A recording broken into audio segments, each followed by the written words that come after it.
Hello friends, आप सभी का एडीबी स्टडी सेंटर में स्वागत है। तो चलिए आज हम आप लोगों का दो चैप्टर हो गया है। आज तीसरा चैप्टर देखेंगे। ज्ञान बिंदु जेएस एक्टिव का बायोलॉजी का क्लास जो नोट्स है उसका तीसरा चैप्टर है। आज इससे रिलेटेड जितने भी क्वेश्चन होंगे उसका हम पूरा डिस्कशन करेंगे। तो चलिए प्रारंभ करते हैं और देखते हैं। आज का तीसरा चैप्टर है सूक्ष्म जीव। तो चलिए उसको प्रारंभ करते हैं। तो चलिए क्लास प्रारंभ करते हैं बिना कुछ देरी किए हुए। क्वेश्चन देखते हैं। सूक्ष्म जीव है तीसरा चैप्टर। तो पहला क्वेश्चन है, ऐसे जीव जिन्हें सामान्यतः खुले अंगों से नहीं देखा जा सकता है, जिन्हें देखने के लिए सूक्ष्मदर्शी की आवश्यकता पड़ती है, उसे कहते हैं। तो आप जानते हैं उसको क्या कहते हैं। उसको कहते हैं सूक्ष्म जीव। तो इसका सही आंसर हो गया ऑप्शन ए, क्वेश्चन 1 का सूक्ष्म जीव। चलिए क्वेश्चन 2 देखते हैं। मनुष्य की आँखों की रिजॉल्विंग पावर कितनी होती है। इसका रिजॉल्विंग पावर होता है 100 माइक्रोन। तो ठीक है, आंसर हो गया बी, इसका सही आंसर हो जाएगा। तो 3 पे आते हैं। सूक्ष्मदर्शी का आविष्कार किसने किया था। सूक्ष्मदर्शी का आविष्कार किया था जॉनसन तथा जैनसन ने। ठीक है, जेड जॉनसन तथा एक्स जैनसन ने किया था। तो इसका सही आंसर हो जाएगा ऑप्शन सी, इसका सही आंसर हो जाएगा। ठीक है, अब 4 पे आते हैं। कह रहा है संयुक्त सूक्ष्मदर्शी का आविष्कार किसने किया था। संयुक्त सूक्ष्मदर्शी का आविष्कार जो है वो क्या था। हम लोग का संयुक्त सूक्ष्मदर्शी का आविष्कार ल्यूवेनहॉक ने किया था। तो इसका सही आंसर हो जाएगा ऑप्शन बी। ठीक है, 5 में कहता है इलेक्ट्रॉन माइक्रोस्कोप का आविष्कार किसने किया था। इलेक्ट्रॉन माइक्रोस्कोप का आविष्कार किया था नॉल तथा रस्का ने। इसका सही आंसर हो गया बी। अब 6 पे आते हैं। वायराइड्स का खोज किसने किया था। राइड्स का खोज किया था थियोडोस डायनर ने। तो इसका सही आंसर हो जाएगा ऑप्शन ए। तो चलिए 7 पे आते हैं। निम्नलिखित में कौन सा कथन वायराइड्स के विशेष में सही नहीं है। वायराइड्स के विषय में सही नहीं है। वायराइड्स के अणु एक पौधे से दूसरे पौधों में स्थानांतरित नहीं हो सकते हैं। यह कथन क्या है, सही नहीं है। तो मेरा सही आंसर हो जाएगा ऑप्शन सी। तो चलिए क्वेश्चन 8 पे आते हैं। तो क्वेश्चन 8 कह रहा है प्रियॉन है और सामान्य प्रोटीन अणु जो मस्तिष्क की कोशिकाओं द्वारा निर्मित होते हैं वो क्या है, प्रियॉन, वो उसी को कहते हैं। ठीक है, अब चलिए क्वेश्चन 9 पर आते हैं। बकरी तथा भेड़ के तंत्रिका तंत्र को प्रभावित करने वाला रोग स्क्रॉपी किसके कारण होता है। स्क्रॉपी होता है प्रियॉन के कारण। तो इसका ऑप्शन डी सही आंसर हो जाएगा, 9 का डी। आगे बढ़ते हैं। 10 मनुष्य में क्रोयूट स्प्लेट याकोब बीमारी किसके कारण होता है। क्रोयूट स्प्लेट याकोब बीमारी जो है वो प्रियॉन के कारण होता है। तो ऑप्शन बी सही आंसर हो जाएगा, प्रियॉन। ठीक है, 11 क्वेश्चन कर रहा है निम्नलिखित कथनों पर विचार कीजिए। पीआरपीसी प्रियॉन रोग उत्पन्न नहीं करते हैं। पीआरपीएससी प्रियॉन रोग उत्पन्न करने के योग्य हो जाते हैं। तो प्रयुक्त में से कौन सा कथन सही है। तो प्रयुक्त में से दोनों कथन सही हैं। तो इसका सही आंसर हो जाएगा ऑप्शन सी, 11 का सी सही आंसर है। तो चलिए 12 पे आते हैं। और सामान्य प्रोटीन अणु प्रियॉन कितने अमीनो अम्ल बना सकते, कितने अमीनो अम्ल के बने होते हैं। तो इसका सही आंसर हो जाएगा 254 अमीनो अम्ल के बने होते हैं।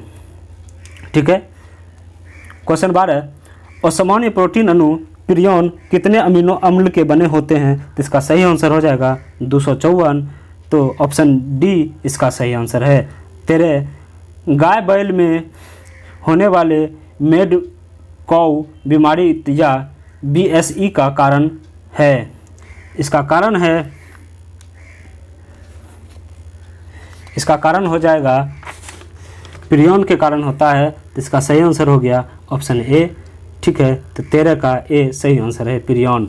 ठीक है, 14 में आते हैं, सूक्ष्मजीव की खोज सर्वप्रथम किसने की थी? सूक्ष्मदर्शी की खोज, सूक्ष्म जीवों की खोज किसने किया था? ल्यूवेनहॉक ने किया था। इसका सही आंसर हो जाएगा ऑप्शन ए, 14 का ए। 15, माइक्रोबायोलॉजी के जनक किसे कहा जाता है? माइक्रोबायोलॉजी के जनक कहा जाता है, ल्यूवेनहॉक को माइक्रोबायोलॉजी के जनक कहा जाता है।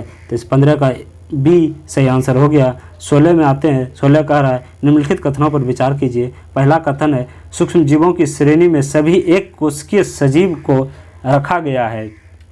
ठीक है। दूसरा कथन कह रहा है, कुछ बहुकोशिकीय सजीव जैसे कवक एवं कुछ शैवाल भी सूक्ष्मजीव की श्रेणी में आते हैं। दूसरा कथन हो गया। तीसरा कथन कह रहा है, सूक्ष्मजीव सर्वव्यापी होते हैं, सभी प्रकार के जलवायु और परिस्थितियों में पाए जाते हैं। तो देखिए ये तीनों कथन जो हैं हमारे सही हैं, इसलिए इसका सही आंसर हो जाएगा ऑप्शन डी सही आंसर हो जाएगा। 1 2 3 तीनों सही हैं। तो चलिए 17 पाते हैं, निम्नलिखित में कह रहा है, निम्नलिखित में से कौन सा कथन सही नहीं है? तो निम्नलिखित में से कथन सही नहीं है तो ऑप्शन डी कह रहा है, वायरस में श्वसन की प्रक्रिया होती है। तो ये ऑप्शन क्या है? गलत है, ये कथन सही नहीं है। वायरस में श्वसन की क्रिया नहीं होती है। ठीक है, यहाँ दिया हुआ है होती है, तो ये क्या है? गलत है। 17 का डी सही आंसर हो जाएगा। 18 में आते हैं, होस्ट कोशिका के बाहर वायरस जब कण के रूप में रहता है तब उसे क्या कहते हैं? होस्ट कोशिका के बाहर जब वायरस कण के रूप में होता है तब उसे कहते हैं विरियन। तो इसका सही आंसर हो जाएगा ऑप्शन ए विरियन। 18 का ए सही आंसर है। 19 का कह रहा है, पौधे में विषाणु द्वारा उत्पन्न बीमारी का अध्ययन सर्वप्रथम किस पौधे में किया गया था?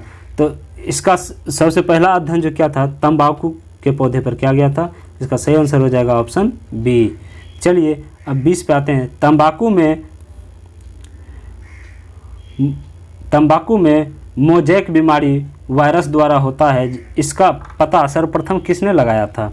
मोजैक बीमारी का, तंबाकू में जो मोजैक बीमारी होता है इसका कारण सबसे पहले पता किसने लगाया था?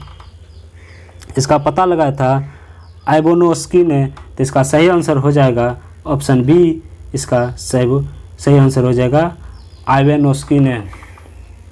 ठीक है, अब चलिए आगे बढ़ते हैं। आगे है ऑप्शन 21, तो इसका सही आंसर इसका देखते हैं क्या है। सर्वप्रथम रोग पौधे से वायरस को रवेदार रूप में प्राप्त करने वाला वैज्ञानिक था। सर्वप्रथम रोगी पौधे से वायरस को रवेदार रूप में प्राप्त करने वाला वैज्ञानिक कौन था? तो वो है स्टेनले हैं, जिन्होंने क्या किया था? रवेदार रूप में प्राप्त किया था। ठीक है, तो चलिए 22 पे आते हैं, 22 नंबर पे आते हैं। 22 का क्वेश्चन कह रहा है, वायरस प्रोकैरियोट जीव हैं। ठीक, दूसरा ऑप्शन कह रहा है यूकैरियोट जीव हैं। तीसरा कह रहा है न तो प्रोकैरियोट और न तो यूकैरियोट। डी कह रहा है इनमें से सभी। तो ऑप्शन सी इसका सही आंसर है, ना ही प्रोकैरियोट ना ही यूकैरियोट। ठीक है, तो 22 का सी सही आंसर हो गया। अब चलिए 23 पे आते हैं। 23 कह रहा है, निम्नलिखित कथनों पर विचार कीजिए। पहला कथन है, वायरस में श्वसन नहीं होता है। ठीक है, वायरस केवल जीवित कोशिकाओं में ही जनन कर सकता है। तो चलिए दोनों कथन सही है हमारा, तो ऑप्शन सी सही हो जाएगा, 1 तथा 2 दोनों। 23 का सी सही आंसर है। अब चलिए 24 पे आते हैं। टोबैको मोजैक वायरस में न्यूक्लिक एसिड होता है। तो टोबैको मोजैक वायरस में न्यूक्लिक एसिड होता है। तो चलिए ऑप्शन देखते हैं, आरएनए। ठीक है, तो इसका सही आंसर हो जाएगा। ठीक, तो ए सही आंसर हो जाएगा 24 का। तो चलिए आगे बढ़ते हैं। आगे 25 का निम्नलिखित में कौन सी बीमारी वायरस द्वारा नहीं होता है? तो वायरस द्वारा नहीं होने वाला बीमारी है डिप्थीरिया, जो किससे होता है? बैक्टीरिया से होता है। तो डी सही आंसर हो जाएगा, डिप्थीरिया। ठीक है, 25 का डी सही आंसर हो जाएगा। 26 का है सर्वप्रथम विषाणु की खोज किसके द्वारा किया गया था? सर्वप्रथम विषाणु की खोज है इवानोव्स्की द्वारा किया गया था। तो मेरा सही आंसर हो जाएगा ऑप्शन ए इवानोव्स्की, जो कि सही आंसर है। 26 का ए सही आंसर है। विषाणु माने जाते हैं क्या? तो सजीव और निर्जीव के बीच का ट्रांजिशनल ग्रुप को क्या माना जाता है? विषाणु माना जाता है। ठीक है, तो ऑप्शन सी 27 का सही आंसर हो जाएगा। अब कह रहा है HIV द्वारा होने वाला रोग कौन सा है? HIV द्वारा कौन सा रोग होता है? ये तो सारे आदमी जानते होंगे, एड्स, जो इसका सही आंसर है। HIV का फुल फॉर्म क्या होता है? Human immuno deficiency virus. ठीक है, इसका डिफिनेशन भी कभी कभी एग्जाम पूछ दिया जाता है, तो आप लोग याद रखिएगा। ठीक, चलिए 29 पे आते हैं। 29 पे एड्स का कारण है। एड्स का कारण होता है T4 लिम्फोसाइट की कमी से। तो इसका सही आंसर हो जाएगा ऑप्शन ए T4 लिम्फोसाइट की कमी। ठीक है, 29 का ए सही आंसर है। तो चलिए 30 पे आते हैं। एड्स फैलता है शारीरिक संपर्क से। ठीक है, तो इसका सही आंसर हो जाएगा ऑप्शन डी शारीरिक संपर्क से। ठीक है, अब चलिए एड्स देने वाले वायरस की पहचान किस वर्ष हुई थी? एड्स देने वाले इस वायरस की पहचान 1981 में हुआ था। ठीक है, एड्स देने वाले वायरस की पहचान कब हुआ था? 1981 में हुआ था। इसका अमेरिका में हुआ था। ठीक है, भारत में 1986 में चेन्नई में इसका पहचान, इसका पहला हुआ था वहाँ, और भारत में हुआ था 1986 में चेन्नई में। ठीक है, खोज हुआ था 1981 में। एलिसा जांच किस रोग की पहचान करती है? एलिसा जांच एड्स की पहचान करती है। ठीक है, आप लोग समझ गए। 32 का डी सही आंसर होगा। चलिए 33 पे आते हैं। HAART तथा ART का संबंध किससे है? तो इसका संबंध है एड्स से। ठीक है, सॉरी, हाँ, एड्स से है, तो इसका ए सही आंसर हो जाएगा। ठीक है, 34 राष्ट्रीय एड्स नियंत्रण संगठन की स्थापना कब हुई? राष्ट्रीय एड्स नियंत्रण संगठन की स्थापना जो है वो 1992 में हुई। इसका सही आंसर हो जाएगा ऑप्शन बी सही आंसर है 34 का। 35 का आते हैं। भारत सरकार द्वारा राष्ट्रीय एड्स नियंत्रण कार्यक्रम की शुरुआत किस वर्ष की गई? भारत सरकार द्वारा राष्ट्रीय एड्स नियंत्रण कार्यक्रम की शुरुआत 1992 में की गई थी। ठीक है, अब आते हैं 36 पे। निम्नलिखित में कौन वायरस से फैलने वाली बीमारी है जिसकी वाहक मादा एडिज इजिप्टी मच्छर है? तो इसका सही आंसर हो जाएगा विषाणु, इसका सही आंसर हो जाएगा डेंगू, पित्त ज्वर, चिकनगुनिया। ये तीनों जो है बीमारी मादा एडिज इजिप्टी मच्छर से होता है, फैलाता है। ठीक है, इसका वाहक है। तो ये तीनों क्या हो जाएगा? सही है, तो डी इसका सही आंसर हो जाएगा। 36 का डी सही आंसर है। और जापानी इंसेफेलाइटिस एक प्रकार का है। जापानी इंसेफेलाइटिस जो है एक विषाणु जनित रोग है। तो इसका सही आंसर हो जाएगा ऑप्शन ए विषाणु जनित रोग है। अब आइए 38 पे आते हैं। जापानी इंसेफेलाइटिस रोग के संबंध में निम्न में से कौन सा कथन सही है? तो इसमें से देखेंगे कौन सा कथन मेरा सही है। तो ये तीनों जो हैं, यह एक विषाणु जनित रोग है। यह रोग क्यूलेस के प्रजाति के मच्छरों के द्वारा होता है। यह रोग सूअरों के माध्यम से फैलता है। तो तीनों ऑप्शन जो है मेरा सही है। तो मेरा सही आंसर हो जाएगा ऑप्शन डी इनमें से सभी। ये सभी क्या है मेरे सही, सभी ऑप्शन सही हैं। तो चलिए आगे बढ़ते हैं। 39 निम्नलिखित में किसमें कोई एंजाइम नहीं होता है? निम्नलिखित में किसमें कोई एंजाइम नहीं होता है? तो हमारा हो जाएगा विषाणु, इसमें कोई एंजाइम नहीं होता है। तो मेरा बी आंसर क्या हो गया? सही हो गया। तो चलिए आगे बढ़ते हैं 40 पे। विषाणु वृद्धि कर सकता है। विषाणु वृद्धि कर सकता है केवल जीवित कोशिका में, तो मेरा सही आंसर हो जाएगा ऑप्शन ए, केवल जीवित कोशिका में। 40 का ए सही आंसर है। 41 विषाणु निर्जीव माने जाते हैं क्योंकि ये क्रिस्टलाइज हो सकते हैं, इनमें शोषण नहीं होता है, कोशिका के बाहर इनमें उपापचय की क्रिया नहीं होती है, इनमें से सभी। तो देखिए ये सारा चीज़ क्या है, मेरा सही है, इसीलिए ऑप्शन डी सही आंसर हो जाएगा। ये सारे जितने चीज़ दिए हुए हैं तीनों, ये तीनों चीज़ होते हैं, इसीलिए ऑप्शन डी सही आंसर है, इनमें से सभी। अब चलिए आते हैं, आगे बढ़ते हैं, देखते हैं 42 में विषाणु सजीव माने जाते हैं क्योंकि इसका आकार और संरचना भिन्न भिन्न होते हैं, यह जनन कर सकता है, इसकी अपरिवर्तन की क्षमता होती है, इसमें उत्परिवर्तन की क्षमता होती है। डी इनमें से सभी। तो ये सारे चीज़ सही हैं, तो इसीलिए ऑप्शन डी सही आंसर हो जाएगा, इनमें से सभी। तो चलिए 42 का डी सही आंसर हो गया।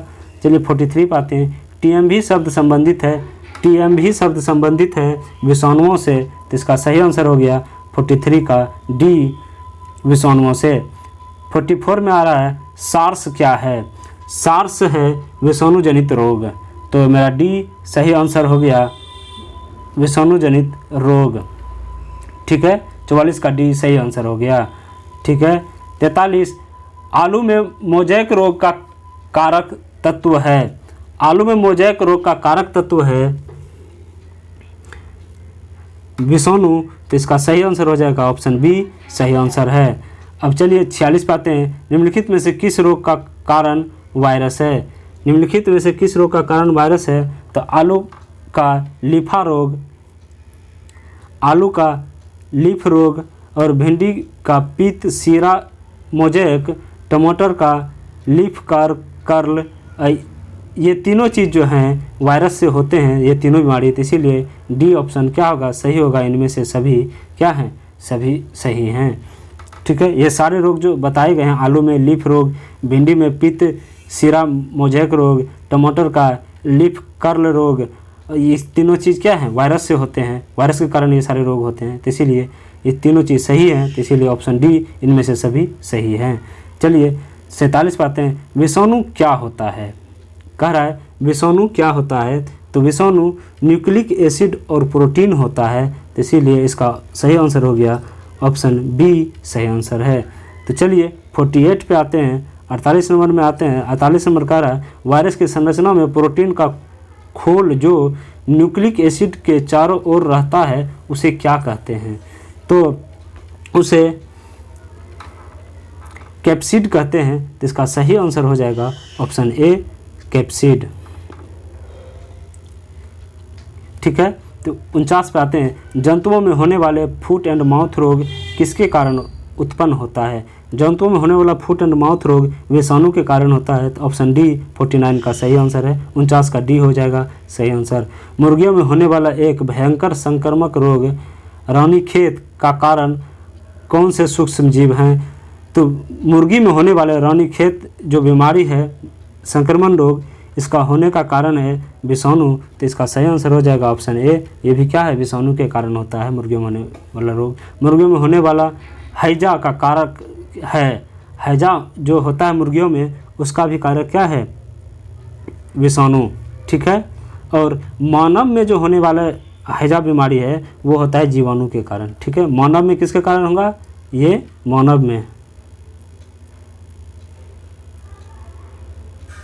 में होने वाला हैजा किसके कारण होता है, जीवाणु के कारण, और मुर्गी में होने वाला किससे होगा, विषाणु से होता है। ठीक है, अब समझ गए, तो 51 का बी सही आंसर हो जाएगा। तो चलिए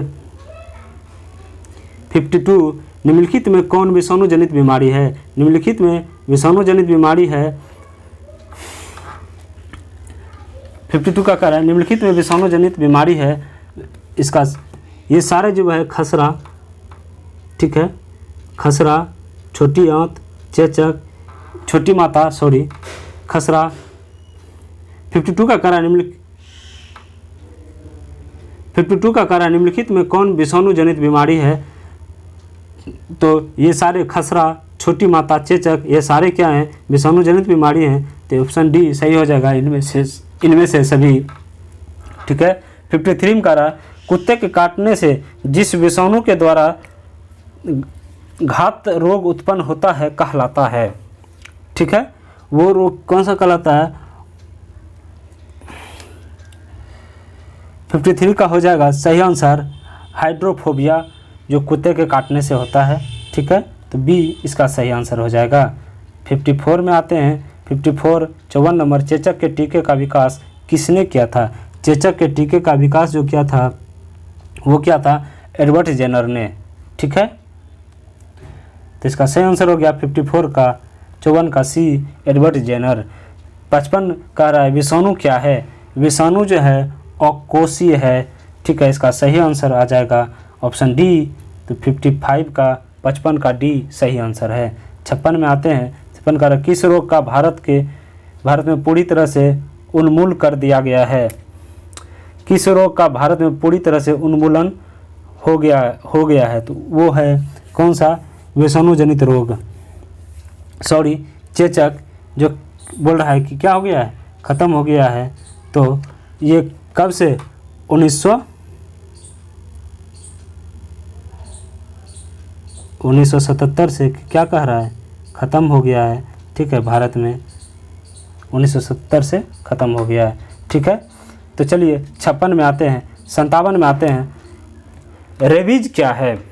रेबीज जो है वो विषाणु जनित रोग है।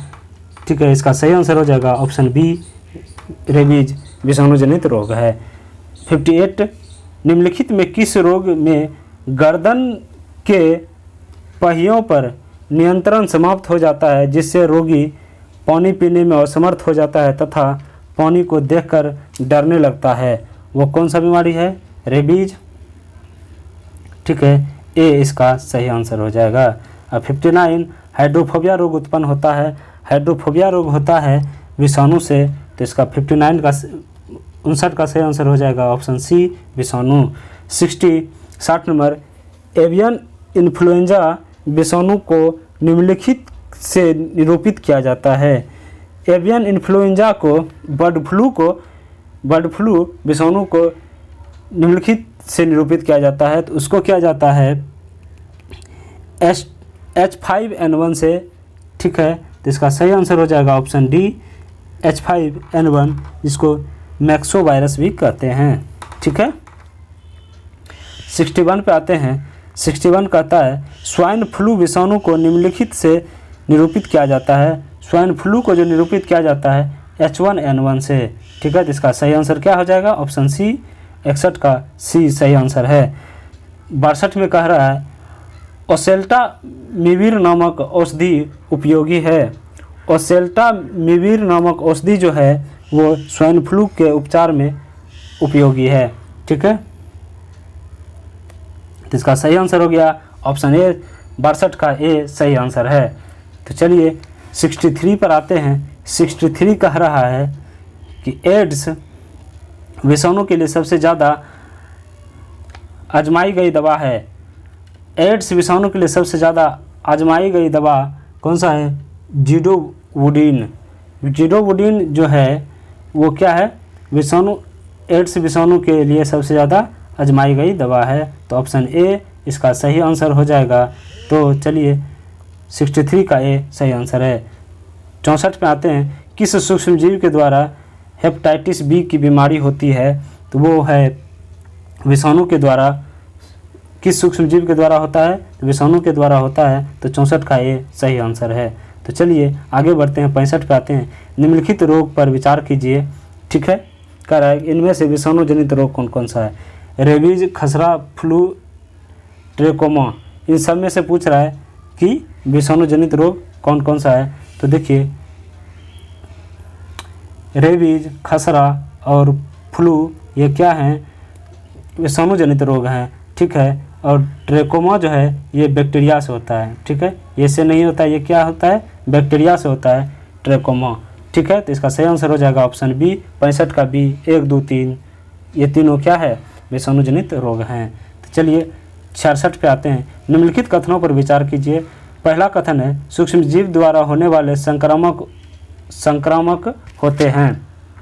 दूसरा कथन कह रहा है अनुवांशिक रोग संक्रामक नहीं होते हैं। तो देखिए दोनों कथन सही है, तो चलिए इसका सही आंसर हो जाएगा 66 का सी, ए तथा 2 दोनों। 67 पे आते हैं। 67 पे मंकी फीवर रोग होता है। मंकी फीवर रोग किस चीज़ से होता है? वायरस से होता है। तो मेरा यहाँ ए ऑप्शन क्या हो जाएगा? सही हो जाएगा। 67 का ए सही आंसर है। अब कह रहा है 68 में निम्न में किस सेट में सारे विषाणु जनित बीमारी है? मतलब कौन सा ऑप्शन ऐसा है जिसमें कि सारा क्या है? विषाणु जनित बीमारी है। तो इसमें बी देखिए, बी इसका सही आंसर हो जाएगा। ठीक है, मम्स, रेबीज, हर्पीज, ये तीनों क्या है? विषाणु जनित बीमारी है। तो 68 का बी सही आंसर हो जाएगा। अब चलिए 69 पे आते हैं। कह निम्नलिखित कथनों पर ध्यान दीजिए। पहला कथन है लैंगिक संभोग से, रक्तदान से, मच्छरों तथा अन्य रक्त चूसक कीट से, अपरा के संपर्क से, ठीक है, एड्स का संचरण होता है। तो इनमें सही आंसर हो जाएगा एक लैंगिक संभोग से, ठीक है, दूसरा हो जाएगा रसदान से, रक्ताधान से, मतलब एक दूसरे को ब्लड देते हैं, ठीक है, उससे भी, और चौथा है अपरा के संपर्क से, ठीक है, चौथा। ये तीनों ऑप्शन सही हैं, इससे एड्स का संचरण होता है। तो मेरा बी ऑप्शन सही हो जाएगा। ठीक है, 1, 2 और 4 सही है। तो चलिए आगे बढ़ते हैं 70 की ओर। तो 70 में देखते हैं पोलियो का कारण है। पोलियो का कारण क्या है? विषाणु है। तो ऑप्शन बी इसका सही आंसर हो जाएगा, विषाणु। ठीक है, पोलियो विषाणु। क्वेश्चन 72 निम्नलिखित में से किस रोगाणु पर एंटीबायोटिक औषधि का कोई असर नहीं होता है? तो इसका सही आंसर हो जाएगा ऑप्शन बी, विषाणु। ठीक है, विषाणु पे कोई असर नहीं होता है। ठीक है, तो चलिए क्वेश्चन 73 को देखते हैं। त्वचा एवं अणुओं के सफ़ेद भाग का पीला होना किस रोग के लक्षण हैं? तो इसका सफ़ेद और पीला होना हेपेटाइटिस रोग का लक्षण है। तो इसका ऑप्शन डी सही आंसर हो जाएगा। तो 73 का 73 का डी सही आंसर है। तो चलिए आगे बढ़ते हैं। 74 निम्नलिखित में कौन वैसे श्रेणी के रोग हैं जिनके उपचार के लिए दिए गए औषधि से केवल रोग के लक्षण ही ठीक हो पाते हैं, मूल रोग नहीं? तो वो हैं इन्फ्लुएंजा। ठीक है, तो 74 का ऑप्शन ए सही आंसर है। ठीक है, और इन्फ्लुएंजा किससे होता है? ये वायरस से होता है। ठीक है, चलिए क्वेश्चन 75 देखते हैं। कह रहा है एडवर्ड जेनर ने निम्नांकित में किसकी खोज की थी? एडवर्ड जेनर ने टीका की खोज की थी। तो इसका सही आंसर हो जाएगा 75 का सी सही आंसर है। तो चलिए 76 देखते हैं। 76 कह रहा है टीका है। टीका एंटीजन है। ठीक है, टीका क्या होता है? एक एंटीजन है। ठीक, तो इसका सही आंसर हो जाएगा ऑप्शन ए, 76 का ए सही आंसर है। तो चलिए 77 पे आते हैं। संक्रमित रक्त शुक्राणु तथा माँ के दूध से किस रोग के संक्रमण की संभावना होता है? संक्रमित रक्त शुक्राणु तथा माँ के दूध से किस रोग के संक्रमण की संभावना होती है? तो उससे रेबीज की संभावना होती है। इसको क्या कहते हैं? एड्स की। ठीक है, तो 77 से आते हैं 78 पे। 78 कह रहा है फिजियोथेरेपी द्वारा इनमें से किस रोग की तीव्रता को कुछ कम किया जा सकता है? तो इसमें पोलियो को कम किया जा सकता है। तो ऑप्शन बी सही आंसर है। 78 का बी सही आंसर है, पोलियो। 79 कह रहा है 79 कह रहा है निम्नलिखित में कौन सा एक कथन सही नहीं है? तो ऑप्शन बी सही नहीं है। तो हेपेटाइटिस सी का टीका होता है, जबकि हेपेटाइटिस बी का कोई टीका नहीं होता है। ये ऑप्शन क्या है? सही नहीं है। तो मेरा सही आंसर क्या हो जाएगा? Option B. ठीक है, ये 69 का आंसर हो जाएगा बी। ठीक है, ये कथन क्या है, सही नहीं है। चलिए अब आगे बढ़ते हैं, आते हैं 80 पे। तो 80 कह रहा है निम्नलिखित रोग में कौन सा टाइगर मच्छरों द्वारा संचारित नहीं होता है। ठीक है, तो 80 का सही आंसर हो जाएगा डी, जापानी इन्फ्लुएंजाइटिस। ठीक है, तो 80 का सही आंसर हो गया ऑप्शन डी, जापानी इंसेफेलाइटिस। ठीक है, 81 पे आते हैं। चेचक होने का कारण है, चेचक होने का कारण है वेरियोला वायरस। ठीक है, जिसका सही आंसर हो गया ऑप्शन बी, 81 का बी सही आंसर है। तो चलिए 82 पे आते हैं। निम्नलिखित में कौन सा विकल्प सही नहीं है। तो इनमें से हम देखेंगे तो डी, देखिए रूबियोला वायरस से क्या होता है, खसरा। ठीक है, वेरियोला वायरस चेचक, वेरिसेला वायरस छोटी माता, और मिक्सो वायरस प्लेग ये गलत है, और ये सभी क्या हैं, सही हैं। ठीक है, ये तीनों क्या हैं, सही हैं। तो मेरा सही आंसर क्या हो जाएगा ऑप्शन डी, जो क्या है मेरा सही आंसर है इसका। इसमें कहीं गलत पूछ रहा है तो ये मेरा ऑप्शन डी, 82 का डी सही आंसर हो जाएगा। पीलिया या हेपेटाइटिस रोग में शरीर के कौन अंग प्रभावित होते हैं। पीलिया या हेपेटाइटिस बी में, हेपेटाइटिस रोग में शरीर का कौन सा भाग, तो यकृत प्रभावित होता है। मेरा सही आंसर हो गया ऑप्शन बी, यकृत। 83 का बी सही आंसर है। 84 में आते हैं। निम्नलिखित कथनों पर विचार कीजिए। पहला कथन है हेपेटाइटिस ए का संक्रमण रुधिर, लार आदि से होता है। दूसरा कथन है हेपेटाइटिस बी का संक्रमण भोजन या पानी द्वारा होता है। तो इसमें से दोनों कथन सही नहीं हैं, तो हम इसका सही आंसर क्या हो जाएगा, 84 का सही आंसर हो जाएगा ऑप्शन डी, ना तो 1 ना ही 2। ठीक है, अब आते हैं 85 पे। चेचक के प्रति टीकाकरण में समावेश किया जाता है। टीका के प्रति टीकाकरण में समावेश किया जाता है किसका, तो जीवित प्रतिरक्षियों का। तो ऑप्शन बी इसका सही आंसर हो जाएगा, 85 का बी सही आंसर है। अब आते हैं 86 पे। सूअरों का मानव रिहायशी क्षेत्र में दूर रखना किस रोग के उन्मूलन में सहायक है। सूअरों का मानव रिहायशी क्षेत्रों से दूर रखना जो है जापानी एन्सेफेलाइटिस रोग से उन्मूलन में सहायता मिलता है। तो इसका सही आंसर हो जाएगा 86 का डी, जापानी एन्सेफेलाइटिस। ठीक है, 86 का डी सही आंसर है। 87 में आते हैं। रेबीज के वायरस में संक्रमित कुत्ते किस प्रकार के व्यवहार दर्शाते हैं। रेबीज के बीमारी से संक्रमित कुत्ते जो हैं वो हो जाएगा, कुत्ते अत्यंत क्रोधित एवं उग्र हो जाते हैं। कुत्ते सुस्त एवं मौन होकर किसी एकांत स्तर पर पड़े रहते हैं। ठीक, तो इनमें से ये दोनों सही हो जाएगा। तो ए और बी दोनों है, तो मेरा सही आंसर हो गया, मेरा सही आंसर हो जाएगा सी, ए तथा बी दोनों। ठीक है, आते हैं 88 पे। 88 कह रहा है घात रोग और छात करो और छिप जाओ नाम से विख्यात विषाणु कौन सा है। इसमें से घात करो और छिप जाओ नाम से विख्यात विषाणु जो है वो है RSV विषाणु। तो इसका सही आंसर हो जाएगा ऑप्शन ए, इसका सही आंसर है 88 का ए सही आंसर है। RSV विषाणु को घात करो और छिप जाओ नाम से विख्यात विषाणु है। ठीक है, आते हैं 89 पे। 89 कह रहा है डेंगू बुखार में मानव शरीर में किसकी कमी से होता है। डेंगू बुखार जो है मानव के शरीर में किसकी कमी से होता है। इसमें क्या होता है,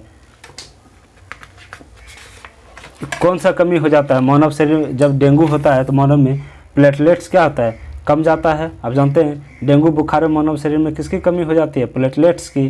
तो मेरा ऑप्शन ए सही आंसर हो जाएगा, 89 का ए सही आंसर है। 90 जीका वायरस मनुष्य के किस मच्छर के द्वारा संचारित होता है? जीका वायरस मनुष्य में होता है एडिज मच्छर के कारण। तो ये मेरा सही आंसर हो जाएगा ऑप्शन बी, एडिज। ठीक है, 90 का बी सही आंसर है। जीका वायरस मनुष्य के किस भाग को प्रभावित करता है? जीका वायरस जो है मनुष्य किस भाग को प्रभावित करता है? तो तंत्रिका तंत्र को प्रभावित करता है। तो ऑप्शन बी सही आंसर हो जाएगा, तंत्रिका तंत्र। 91 का बी सही आंसर है। अब 92 का कह रहा है इबोला शब्द से आप क्या समझते हैं? इबोला शब्द दक्षिण अफ्रीका में एक विषाणु रोग प्रकोप है। ठीक है,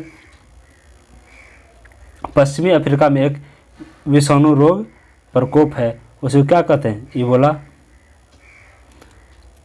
ठीक, 92 का ये सही आंसर हो जाएगा। अब 93 पे आते हैं, कह रहा है बैक्टीरियोफाज है। बैक्टीरियोफाज क्या है? सर फेज होगा, इसको फाज लिख दिया। बैक्टीरियोफेज है एक विषाणु। तो इसका सही आंसर हो जाएगा ऑप्शन ए, 93 का ए सही आंसर है। बैक्टीरियोफेज में पाया जाता है प्रोटीन और डीएनए। तो इसका सही आंसर हो जाएगा ऑप्शन सी, 94 का सी सही आंसर है, प्रोटीन और डीएनए। ठीक है, आगे बढ़ते हैं 95 पर। युवा व्यक्ति में एचआईवी या एड्स होने की आशंका निम्नलिखित लक्षणों में से किस एक से अधिकांश तथा संबंधित होती है? ठीक है, तो इसका सही आंसर हो जाएगा तीव्र दीर्घस्थायी शिरोवेदना से। ठीक है, तो ऑप्शन डी इसका सही आंसर हो जाएगा, 95 का डी सही आंसर है, तीव्र दीर्घस्थायी शिरोवेदना से। ठीक है, चलिए आगे बढ़ते हैं, 96 पर आते हैं। 96 में कह रहा है किस रोग के लिए स्वास्थ्य एवं परिवार कल्याण मंत्रालय द्वारा टेस्ट एंड ट्री नीति प्रारंभ की?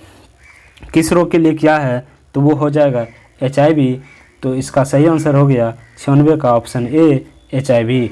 97 में आते हैं, एड्स मानव प्रतिरक्षाहीनता विषाणु के द्वारा होता है जो है वो क्या है? रिट्रो विषाणु। ठीक है, ये रिट्रो विषाणु के द्वारा होता है। ठीक है, तो चलिए आगे बढ़ते हैं, 98 पर आते हैं। 98 में देखिए कह रहा है निम्नलिखित में किस व्यक्ति ने पोलियो का टीका विकसित किया था? वो व्यक्ति कौन थे? जोनास एडवर्ड साल्क थे। तो इसका सही आंसर हो जाएगा 98 का बी सही आंसर है। अब चलिए 99 पर आते हैं। तो 99 में कह रहा है एलिसा का पूरा नाम क्या है?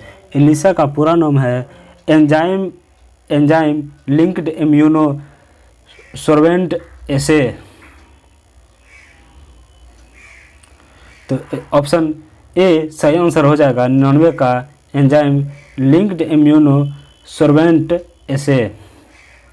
ठीक है, अब आते हैं 100 पर। 100वां क्वेश्चन कर रहा है एड्स, चेचक व पोलियो में क्या समानता है? एड्स, पोलियो और चेचक में क्या है समानता है? ये विषाणु द्वारा होते हैं। तो ऑप्शन सी इसका सही आंसर हो जाएगा। ये तीनों बीमारी किसके द्वारा होता है? विषाणु द्वारा होता है। तो यही इसमें एक समानता है। ठीक है, तो 100 का सही आंसर हो जाएगा ऑप्शन सी।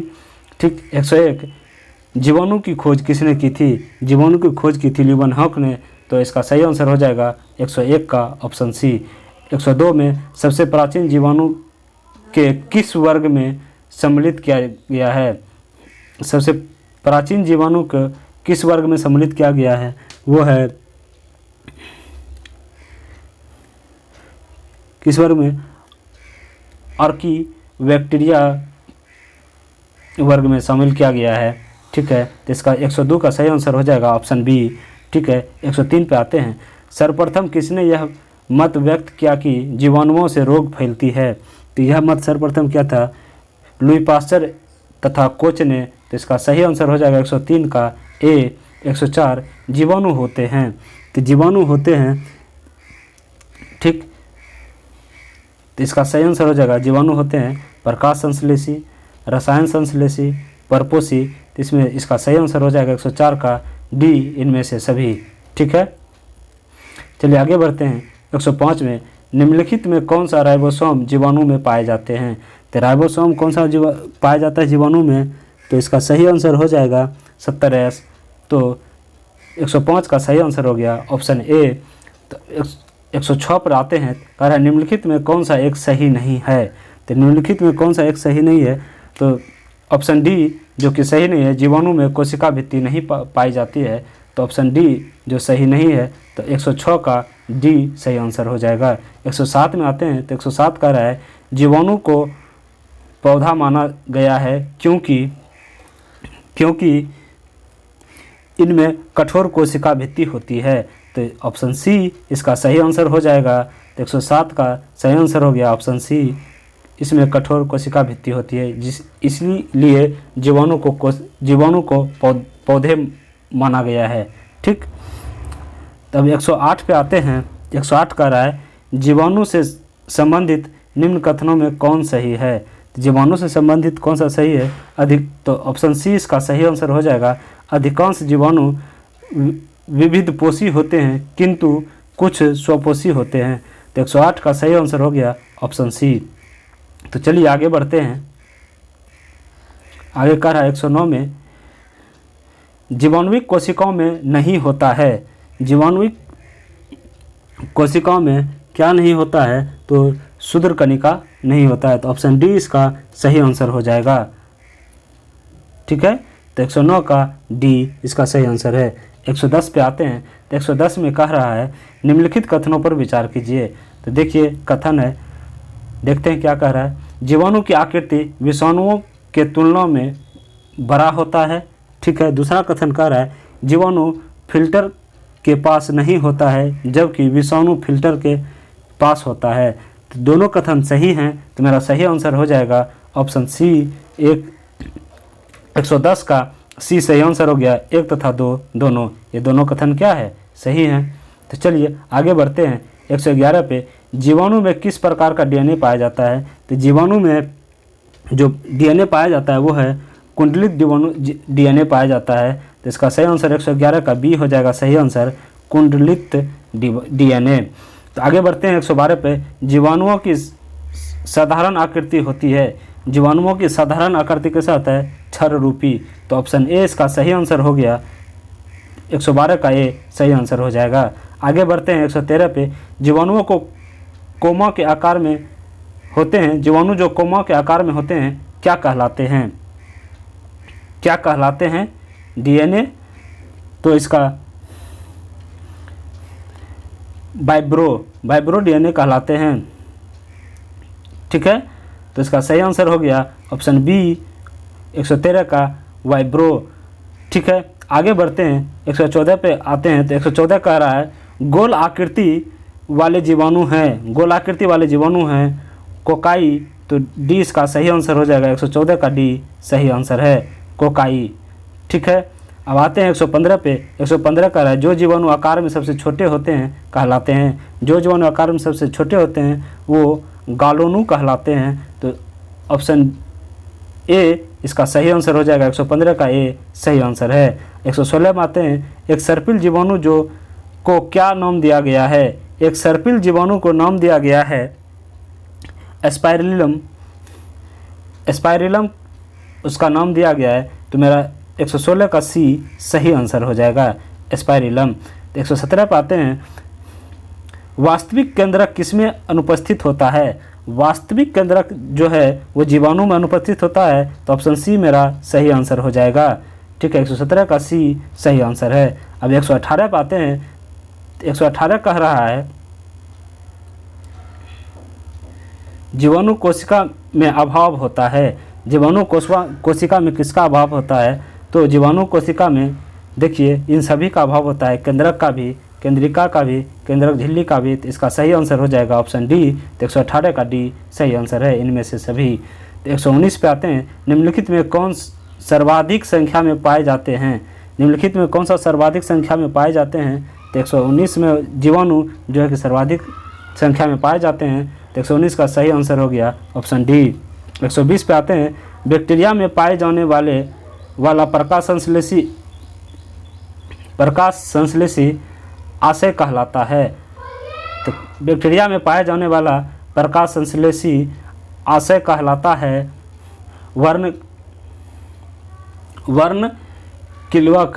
वर्णकिल्वक कहलाता है। तो ऑप्शन 20 का सही आंसर हो जाएगा 120 का बी सही आंसर है। वर्णकी लवक कहलाता है, तो इसका सही आंसर हो जाएगा वर्णकी लवक, बी इसका सही आंसर है 120 का। तो चलिए आगे बढ़ते हैं। 121 प्रकाश संश्लेषी बैक्टीरिया में पाए जाते हैं। प्रकाश संश्लेषी बैक्टीरिया में पाए जाते हैं क्रोमेटोफोर, तो इसका सही आंसर हो गया 121 का ऑप्शन डी क्रोमेटोफोर। ठीक है, अब आगे बढ़ते हैं। आगे 122 पे आते हैं। तो 122 कह रहा है जीवाणुओं में श्वसन का स्थान है। जीवाणुओं में श्वसन का स्थान है नीलहरित से जीवाणुओं में कोशिका झिल्ली, तो इसका सही आंसर हो जाएगा ऑप्शन ए 122 का ऑप्शन ए सही आंसर हो गया कोशिका झिल्ली। आगे बढ़ते हैं 123 पे। साइनोबैक्टीरिया को क्या कहते हैं? साइनोबैक्टीरिया को कहते हैं नीलहरित शैवाल कहते हैं, इसका सही आंसर हो जाएगा ऑप्शन सी नीलहरित शैवाल। 123 का सी सही आंसर हो जाएगा। 124 का साइनोबैक्टीरिया होता है, तो साइनोबैक्टीरिया जो होता है प्रकाशीय विविधपोषी, तो इसका सही आंसर हो जाएगा ऑप्शन ए सही आंसर है प्रकाशीय विविधपोषी। अब 124 का सही आंसर हो गया प्रकाशीय विविधपोषी। 125 पे आते हैं। 125 कह रहा है जीवाणुओं के अभिरंजन के लिए उपयोगी होता है। जीवाणुओं के अभिरंजन के लिए उपयोगी होता है क्रिस्टल वायलेट उपयोगी होता है, तो इसका सही आंसर हो जाएगा ऑप्शन ए 125 का ये सही आंसर है। 126 में आते हैं। निम्नलिखित में कौन सबसे छोटा जीव है? इनमें से सबसे छोटा जीव है माइक्रोप्लाज्मा, तो ऑप्शन डी इसका सही आंसर हो जाएगा माइक्रोप्लाज्मा। ठीक है, 127 पे आते हैं। जो जीवाणु सीधे ही वायुमंडलीय नाइट्रोजन के यौगिक में बदलते हैं कहलाते हैं, वो कहलाते हैं नाइट्रोजन स्थिरीकारी जीवाणु। नाइट्रोजन स्थितिकारी जीवाणु कहलाता है, तो ऑप्शन सी इसका सही आंसर हो जाएगा। 128 पे आते हैं। नोड्यूल पाए जाते हैं जिसमें नाइट्रोजन स्थिरीकरण बैक्टीरिया मौजूद होते हैं, तो वो है चनों में। ठीक है, किसमें पाए जाते हैं? चनों में, तो ऑप्शन ए इसका सही आंसर हो जाएगा 128 का ए सही आंसर है। अब आते हैं 129 पे। तो 129 में कह रहा है मूल ग्रंथियाँ पाई जाती है। मूल ग्रंथियाँ जो है कुछ, इसका सही आंसर हो जाएगा ऑप्शन ए कुछ लेग्यूमिनस पादपों तथा कुछ अन्य पौधों में भी, तो ऑप्शन ए इसका सही आंसर हो गया। ठीक है, 29 का ये सही आंसर हो जाएगा। 130 में आते हैं। 130 कह रहा है नाइट्रोजन स्थिरीकरण में निम्नलिखित में से कौन सी फसल सहायक है? नाइट्रोजन स्थिरीकरण में जो फसल सहायक है वो है फली। ठीक है, तो ऑप्शन सी इसका 130 का सही आंसर है फली। 131 निम्नलिखित में कौन सा सहजीवी नाइट्रोजन यौगिकीकरण जीवाणु है? निम्नलिखित में कौन सा सहजीवी नाइट्रोजन यौगिकीकरण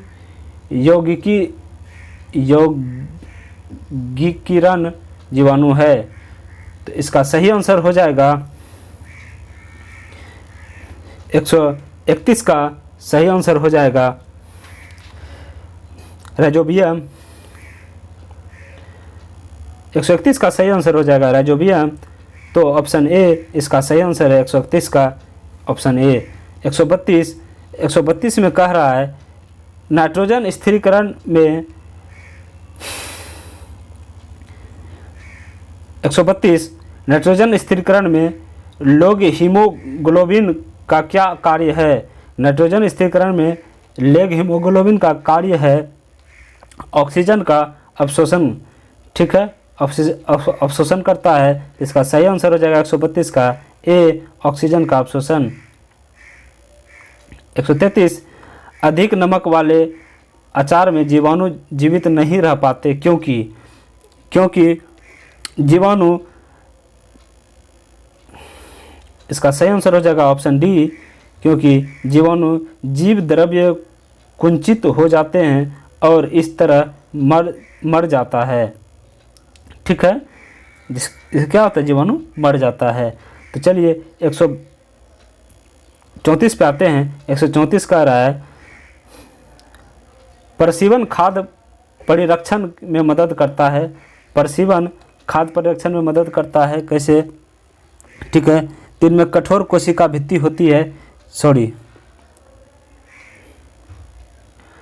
तो 134 का सही आंसर हो जाएगा ऑप्शन डी, जैव रासायनिक अभिक्रिया की दर को कम कर। ठीक है, तो इसका सही आंसर हो गया ऑप्शन डी, जैव रासायनिक अभिक्रिया की दर को कम करके। ठीक है, आगे बढ़ते हैं 135 पे। जीवाणुओं को पौधा माना गया है क्योंकि, ये क्वेश्चन देखिए रिपीट कर गया। जीवाणुओं को पौधा इसलिए माना जाता है, इनमें कठोर कोशिका भित्ति होती है। ठीक है, तो इसका सही आंसर हो जाएगा 135 का बी सही आंसर है। अब 136 पे आते हैं। 136 में कह रहा है कि बैक्टीरिया में पाए जाने वाले छोटे छोटे बालों के समान की संरचना कहलाती है। बालों के समान जो छोटी छोटी संरचना रहती है वो कहलाती है पिलाई या फ्रिम्बी। तो इसका सही आंसर हो गया 136 का बी, पिलाई या फ्रिम्बी। ठीक है, आगे बढ़ते हैं 137 पे। हेटेरोसिस्ट पाए जाते हैं। हेटेरोसिस्ट जो पाए जाते हैं वो साइनोबैक्टीरिया में पाए जाते हैं। ठीक है, तो इसका सही आंसर हो जाएगा ऑप्शन डी, 137 का सही आंसर है। ठीक है, 138 में आते हैं। निम्नलिखित में कौन सा जीव पीपीएलओ कहलाता है? कौन सा जीव कहलाता है? माइकोप्लाज्म कहलाता है। ठीक है, माइकोप्लाज्म जीव जो है पीपीएलओ कहलाता है। तो इसका सही आंसर हो गया 138 का सी सही आंसर हो जाएगा। 139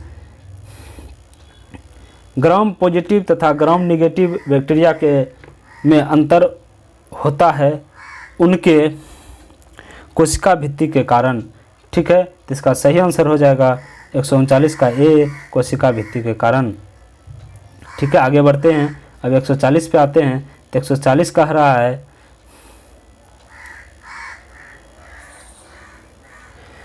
रिकेटेसिस एक समूह है। रिकेटेसिस एक समूह है किसका? बैक्टीरिया का। तो इसका सही आंसर हो गया ऑप्शन बी सही आंसर हो जाएगा। 140 का बी सही आंसर है। 141 पे आते हैं। तो 141 कह रहा है साइनोबैक्टीरिया तथा बैक्टीरिया के समान रूप में पाए जाते हैं। तो पाए जाते हैं क्या चीज़? न्यूक्लियोइड। तो इसका सही आंसर हो गया 141 का ए सही आंसर हो जाएगा। मानव के आंत में कौन सा बैक्टीरिया पाया जाता है? मानव के आंत में पाया जाने वाला बैक्टीरिया है एशेरिचिया कोलाई। तो इसका सही आंसर हो जाएगा 142 का बी एशेरिचिया कोलाई। ठीक है, अब 143 पर आते हैं। 143 कह रहा है भोजन की विषाक्तता उत्पन्न होती है। भोजन की विषाक्तता जो उत्पन्न होती है किसके कारण से होती है? तो 143 का सही आंसर हो जाएगा क्लोस्ट्रीडियम बोटुलिनम द्वारा। तो इसका सही आंसर हो गया 143 का सी सही आंसर हो जाएगा। 144 पे आते हैं। 144 कह रहा है कि मृदा में धान की पैदावार बढ़ाने वाला मुक्तजीवी जीवाणु कौन सा है? तो मुक्तजीवी जीवाणु है मृदा में धान पैदा करने वाला मुक्तजीवी जीवाणु जो है वो है एनाबिना। ऑप्शन डी इसका सही आंसर हो जाएगा एनाबिना।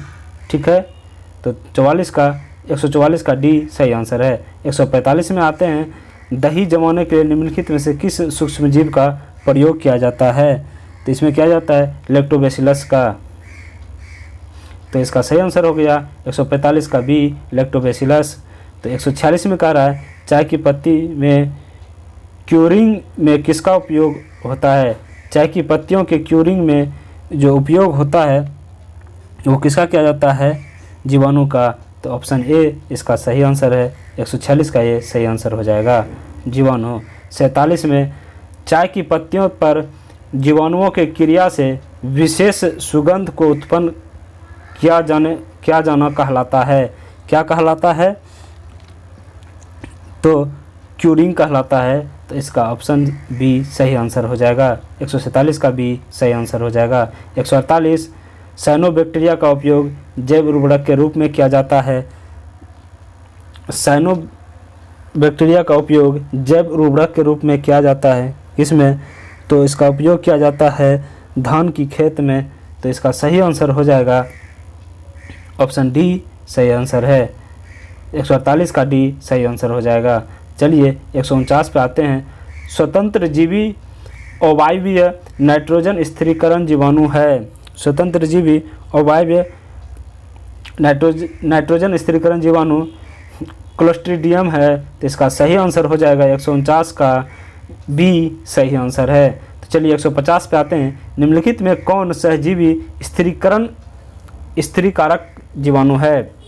निम्नलिखित में से कौन सहजीवी स्थिरीकारक जीवाणु है? तो इसका सही आंसर हो जाएगा 150 का डी फ्रैंकिया इसका सही आंसर है। ऑप्शन डी इसका सही आंसर हो जाएगा फ्रैंकिया। तो चलिए आगे बढ़ते हैं। 151 पे जाते हैं। जैव गैस के उत्पाद में प्रयुक्त होने वाले जीवाणुओं के समूह हैं, कौन सा है? तो ऑप्शन डी इसका सही आंसर मिथेनोजेन। तो डी इसका सही आंसर हो जाएगा 51 का। चलिए 152 पाते हैं। वैसे जीवाणुओं के समूह जो फफूंदी के तंतुओं से जुड़कर जाल जैसी संरचना बनाते हैं कहलाते हैं। तो 152 का सही आंसर हो जाएगा ए फ्लॉक्स। 152 का सही आंसर हो जाएगा ऑप्शन ए। जूट की रेटिंग के लिए किण्वनकारी सूक्ष्मजीव बैक्टीरिया है। जूट की रेटिंग के लिए किण्वनकारी सूक्ष्मजीवी बैक्टीरिया जो है वो है क्लोस्ट्रीडियम एसिटोब्यूटाइलिकम है। ऑप्शन डी इसका सही आंसर हो जाएगा 53 का। 153 का सही आंसर हो जाएगा ऑप्शन डी सही आंसर है। 154 का योगर्ट बनाने में भाग लेने वाले बैक्टीरिया कौन सा है? योगर्ट बनाने में भाग लेने वाला बैक्टीरिया जो है वो है ए तथा सी, ये दोनों बैक्टीरिया हैं, ठीक है। लैक्टोबैसिलस बल्गेरिकस और ऑप्शन सी स्ट्रेप्टोकोकस थर्मोफिल्स। तो ऑप्शन डी इसका सही आंसर हो जाएगा ए तथा सी दोनों, ठीक है। तो चलिए आगे बढ़ते हैं 155 की ओर। तो 155 कहता है एंटेनोमाइसिटीज वर्ग में आते हैं। एंटेनोमाइसिटीज वर्ग में आते हैं कौन सा? जीवाणु आते हैं। तो बी इसका क्या हो जाएगा? कौन वर्ग में आते हैं? जीवाणु। तो 155 का सही आंसर हो गया बी, ठीक है। 156 माइकोप्लाज्मा की खोज सर्वप्रथम किसने की थी? माइकोप्लाज्मा की खोज सर्वप्रथम की थी ई नोकार्ड तथा ई आर रॉक्स ने। तो इसका सही आंसर हो गया ऑप्शन सी ई नोकार्ड तथा ई आर रॉक्स। 156 का सी सही आंसर हो गया। 157 की ओर बढ़ते हैं। निम्नलिखित में से कौन सा रोग जीवाणु के कारण होता है? निम्नलिखित में कौन सा रोग जीवाणु के कारण होता है? आप इस चीज़ को समझ सकते हैं। इनमें से सभी जितने भी हैं डिप्थीरिया, क्षय रोग तथा तपेदिक, प्लेग, ये सभी क्या होते हैं? जीवाणु के कारण होने वाले रोग हैं, ठीक है, जीवाणु से होने वाले रोग हैं। अब 158 पे आते हैं। बीसीजी का टीका कितनी उम्र में लगाया जाता है? बीसीजी का जो टीका है वो नवजात बच्चे को लगाया जाता है। तो मतलब ऑप्शन सी इसका सही हो जाएगा, ठीक है। 159 निम्नलिखित में कौन सा रोग जीवाणुओं के कारण नहीं होता है? इसमें जीवाणु कारण नहीं होने वाला रोग जो है वो है चेचक, ठीक है। तो ऑप्शन बी इसका सही आंसर हो जाएगा 159 का। 160 में कह रहा है बच्चों को किस रोग से प्रतिरक्षित करने के लिए डीपीटी का टीका दिया जाता है? डीपीटी का जो टीका दिया जाता है वो कुकर खांसी से बचाने के लिए दिया जाता है, बच्चों को प्रतिरक्षा करने के लिए, ठीक है। अब चलिए आगे बढ़ते हैं 161 की ओर और 161 में देखते हैं। 161 कह रहा है निम्नलिखित में किस रोग का कारण जीवाणु है? निम्नलिखित में से किस रोग का कारण जीवाणु है? इसमें जितने सारे दिए हुए हैं, ठीक है, टाइफाइड, सुजाक मतलब गोनोरिया, कुकर, खांसी, ये सभी क्या हैं? ये सभी जीवाणु के कारण होते हैं। ठीक, आगे बढ़ते हैं 162 की ओर। 162 में कह रहा है कुष्ठ रोग किस सूक्ष्म जीव के कारण होता है? कुष्ठ रोग जो है वो जीवाणु के कारण होता है, तो ए इसका सही आंसर हो जाएगा। 62 का ए सही आंसर है। अब चलिए 163 पे आते हैं। बहुऔषधि चिकित्सा किसके संक्रमण से सुरक्षा प्रदान करता है? बहुऔषधि चिकित्सा सुरक्षा प्रदान करता है हमको कोड से, तो बी इसका सही आंसर हो जाएगा। 163 का बी सही आंसर है। 164 में आते हैं, तो हैजा का क्या कारण है? हैजा का कारण है किसे होता है? जीवाणु से होता है, तो ए इसका सही आंसर हो जाएगा। ये किससे होता है? जीवाणु से होता है। ठीक है, अब आते हैं आगे 165 की ओर। तो कह रहा है निम्नलिखित में कौन जल जनित रोग है? मतलब जल से उत्पन्न होता है। ठीक है, किसी में जल जनित रोग है तो वो है कौन सा? हैजा। ठीक है, तो हमारा सही आंसर हो गया ऑप्शन बी 65 का 165 का बी सी सही आंसर है, हैजा। ठीक है, आगे बढ़ते हैं 166। मेनिनजाइटिस या गर्दन तोड़ बुखार का कारण है, इसका कारण क्या है? जीवाणु है, तो बी इसका सही आंसर हो जाएगा। 167 पे आते हैं। निम्नलिखित में से किसकी पहचान विडाल परीक्षण से की जा सकती है?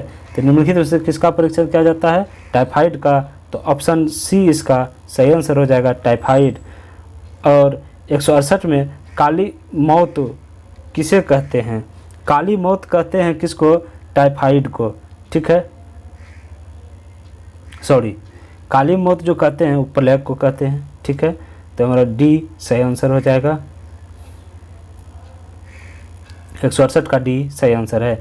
नींबू तथा टमाटर में कैंकर रोग किस सूक्ष्म जीव के कारण होता है? नींबू तथा टमाटर में कैंकर रोग जो होता है वो होता है किसके कारण? जीवाणु के कारण होता है, तो मेरा ए सही आंसर हो गया, जीवाणु।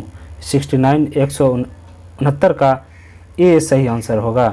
तो चलिए 170 में आते हैं। सेब तथा नाशपाती में होने वाला निर्जा रोग का कारण है।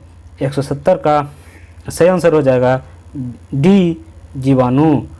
ठीक है, निम्नलिखित में किससे धनुस्तंभ होता है? टेटनस जिसको कहते हैं, धनुस्तंभ होता है। टेटनस जिसको कहते हैं वो किससे होता है? वो भी होता है किससे? जीवाणु से। ठीक है, तो मेरा सही आंसर हो जाएगा ऑप्शन बी सही आंसर हो जाएगा। 171 का बी। चलिए आगे बढ़ते हैं 172 में। निम्नलिखित में कौन मवेशियों में एंथ्रेक्स नामक बीमारी उत्पन्न करता है? तो वह क्या है? बैक्टीरिया। तो बी इसका सही आंसर हो जाएगा। 172 का बी सही आंसर है। तो चलिए आगे बढ़ते हैं। देखिए, आप सभी लोग जो हैं चैनल को सब्सक्राइब करिए, वीडियो को लाइक ज़रूर करिएगा और बताइएगा जो भी दिक्कत हो रही है वो आपको हमसे बताइएगा। लेकिन थोड़ा थोड़ा जो मिस्टेक हो रहा है पढ़ने में, आप इस चीज़ को इग्नोर करिएगा और आगे बढ़ते जाइएगा। आप अपने मोबाइल स्क्रीन पे पढ़ते हुए आप इसका आंसर अध्ययन कर सकते हैं। ठीक है, मैं हर संभव कोशिश करता हूँ को थोड़ा थोड़ा जो मिस्टेक हो रहा है, जो पढ़ने में गलतियाँ हो रही है, उसको हर संभव ना के बराबर हो उस चीज़ का मैं ध्यान रखता हूँ। ठीक है, लेकिन जो भी गलतियाँ हो रही है उसके लिए हमें माफ़ करिएगा। चलिए आगे देखते हैं 173 पे आते हैं। 173 में कह रहा है ट्यूबरक्यूलोसिस उत्पन्न होता है। ट्यूबरक्यूलोसिस को शॉर्ट फॉर्म में कहते हैं टीबी। टीबी जो होता है ये उत्पन्न होता है किससे? माइक्रोबैक्टीरिया द्वारा उत्पन्न होता है। तो इसका सही आंसर हो जाएगा ऑप्शन बी। ठीक है, 73 का बी सही आंसर है। 74 में आते हैं। प्रोकैरियोट के अंतर्गत आने वाले वे जीव कौन है जिनमें कोशिका भित्ति नहीं होती है? तो इस जिनमें कोशिका भित्ति नहीं होती है वो है एक्टिनोमाइसिटीज। तो ऑप्शन ए सही आंसर हो जाएगा 174 का। तो चलिए आगे बढ़ते हैं 75 में। निम्नलिखित में से कौन एक संक्रामक रोग नहीं है? संक्रामक रोग इनमें से नहीं है, मधुमेह। तो मेरा सही आंसर क्या हो जाएगा? ऑप्शन ए 175 का ए सही आंसर है। 176 की ओर बढ़ते हैं। इनमें कह रहा है निम्नलिखित में कौन संक्रामक रोग है?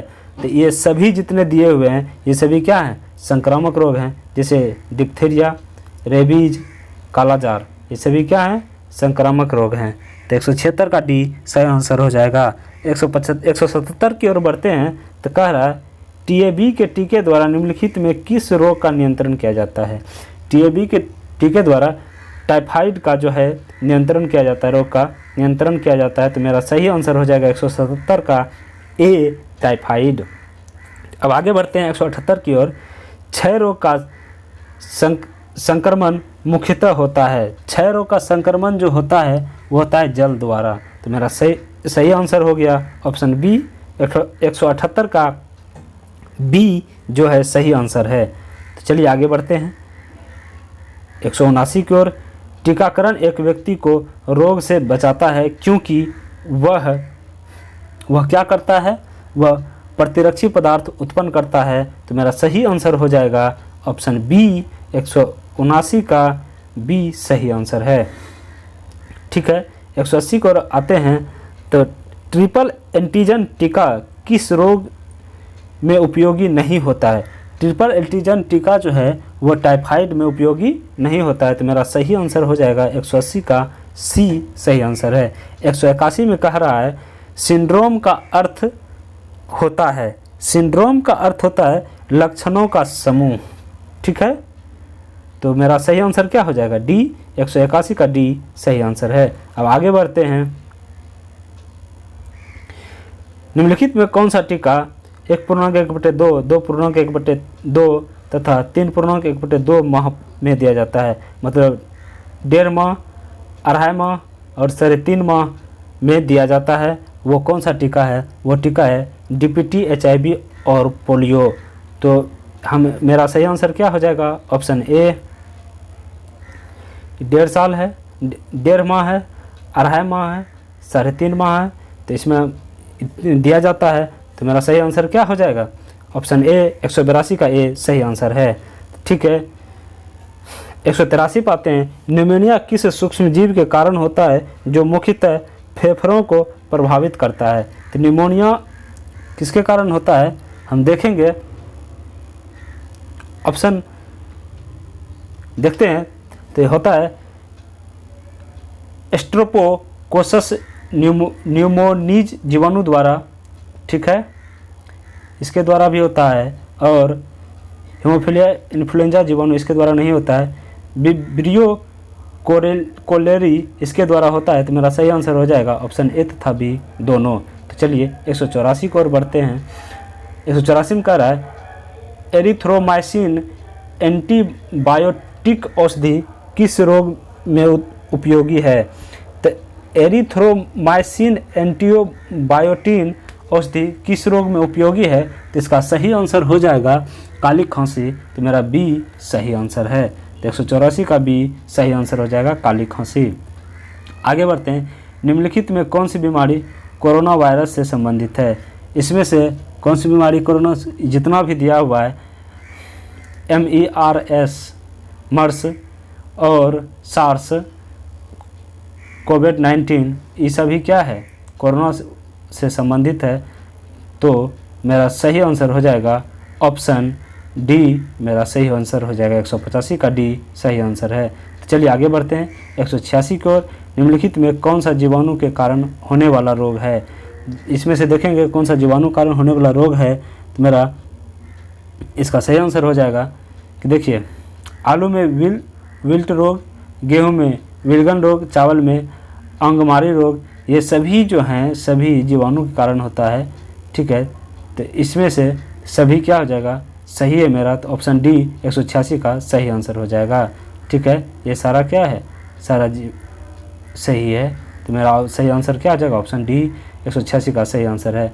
अब आइए 187 को और बढ़ते हैं। कह रहा है इनमें से कौन से जल संक्रामक हैं? अब देखेंगे कौन सा जल संक्रामक है, कौन सा जल से होता है। ठीक है, तो इसका सही आंसर हो जाएगा हम लोगों का, ठीक है, टाइफाइड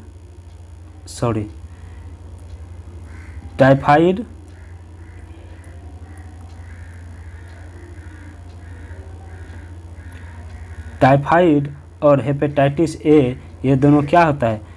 जल संक्रामक है, तो मेरा ऑप्शन सी सही आंसर हो जाएगा। 187 का सी सही आंसर है। टीका क्या है? 188 में कह रहा है टीका क्या है, मतलब वैक्सीन क्या है, तो इसका सही आंसर हो जाएगा कृत्रिम सक्रिय उपार्जित प्रतिरक्षा, यही है टीका, तो मेरा सही आंसर हो जाएगा ऑप्शन बी सही आंसर है। 188 का बी सही आंसर है। 189 कह रहा है डिप्थीरिया का मुख्य लक्षण है, डिप्थीरिया का मुख्य लक्षण है गला घुटना, तो इसका सही आंसर हो जाएगा ऑप्शन बी। डिप्थीरिया का मुख्य लक्षण क्या है? गला घुटना, तो 189 का बी सही आंसर हो जाएगा। प्रतिजैविक अधिकांशतया प्राप्त होते हैं कौन चीज़ से? प्रतिजैविक अधिकांशतया प्राप्त होते हैं जीवाणुओं से, तो मेरा सही आंसर हो जाएगा सी। 190 का सी सही आंसर है, जीवाणुओं से। ठीक है, 191 में आते हैं।